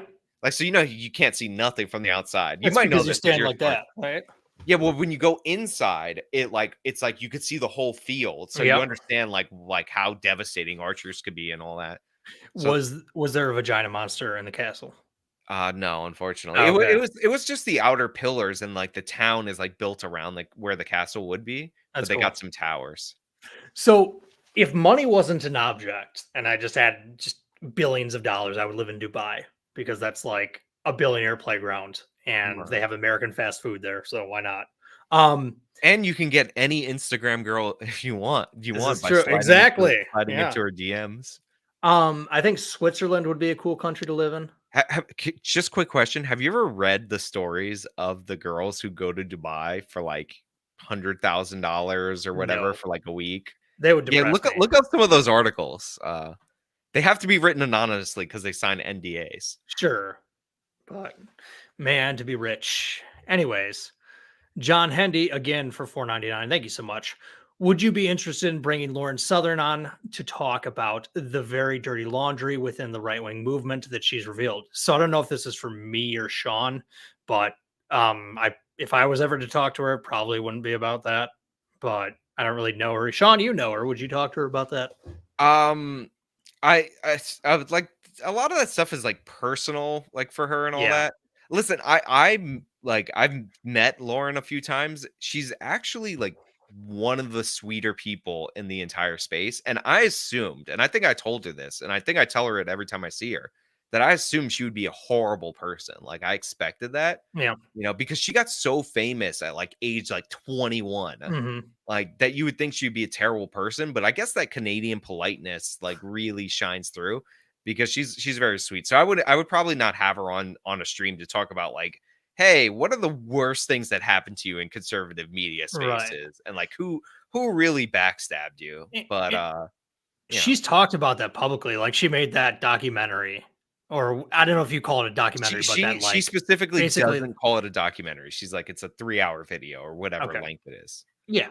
But And she also talks about how she's learned a lot because, about how people are like in this space. And it's not just online conservatives. From what I hear, I don't know that many people on a personal level in this right. space, but there are apparently a lot of shitty people, which makes sense. There are a lot of shitty people out there in the world, and give them a little fame and they'll be even shittier. Go figure. There was I met somebody, I won't tell you who it is. I'll tell Okay. you off air if you're interested, but I met somebody in, like, the spaces Okay. that, in, like, one of these events that I went to, and, like, I had no idea who this person was, right? Okay. But they basically were talking to me and a female, like, person, and I was calling this A person birthing by person. a woman person, yeah. I was calling this person by his name, right? Okay. Because I didn't know his, like, handle, you know what I mean? If you guys don't know, people call me Sean in real life, they don't call me AJW or whatever. So I was calling him by his first name, and he said something like, "Oh, well, girls usually call me by my first name." And again, I'm sitting at a table with a girl, but he's like, "Guys always call me by blank, like his handle or whatever," right? Yeah. And, like, I kept calling him by his first name because I didn't Okay. realize how, like, ridiculous he was being, and then he said it again and looked at me, and I'm like, "This this fucking psycho wants me to call him," like, I didn't know what his handle was, I just met him at the thing, Yeah. and, like, he was talking to a mutual. It's one of the like, people do weird shit like that, and people are saying it's Nuance Bro. No, Nuance Bro, tries to keep his name and like, keeps his stuff private. So, like, you will call, like, people do call him that, but he's not, like, telling he doesn't, like, tell people that know his name that they have to call him Nuance Bro, if that makes sense. Like, it's hard to articulate, but it's not him. Nuance Bro's real name is Jasper, by the way. Yeah. I just made that up. Yeah. But, no, so yeah, so, like, that's, like, a weird thing. So there's definitely weird things that people do that you're like, not to mention all the petty drama. And, like, I went to my friend's insurance conference once. Okay.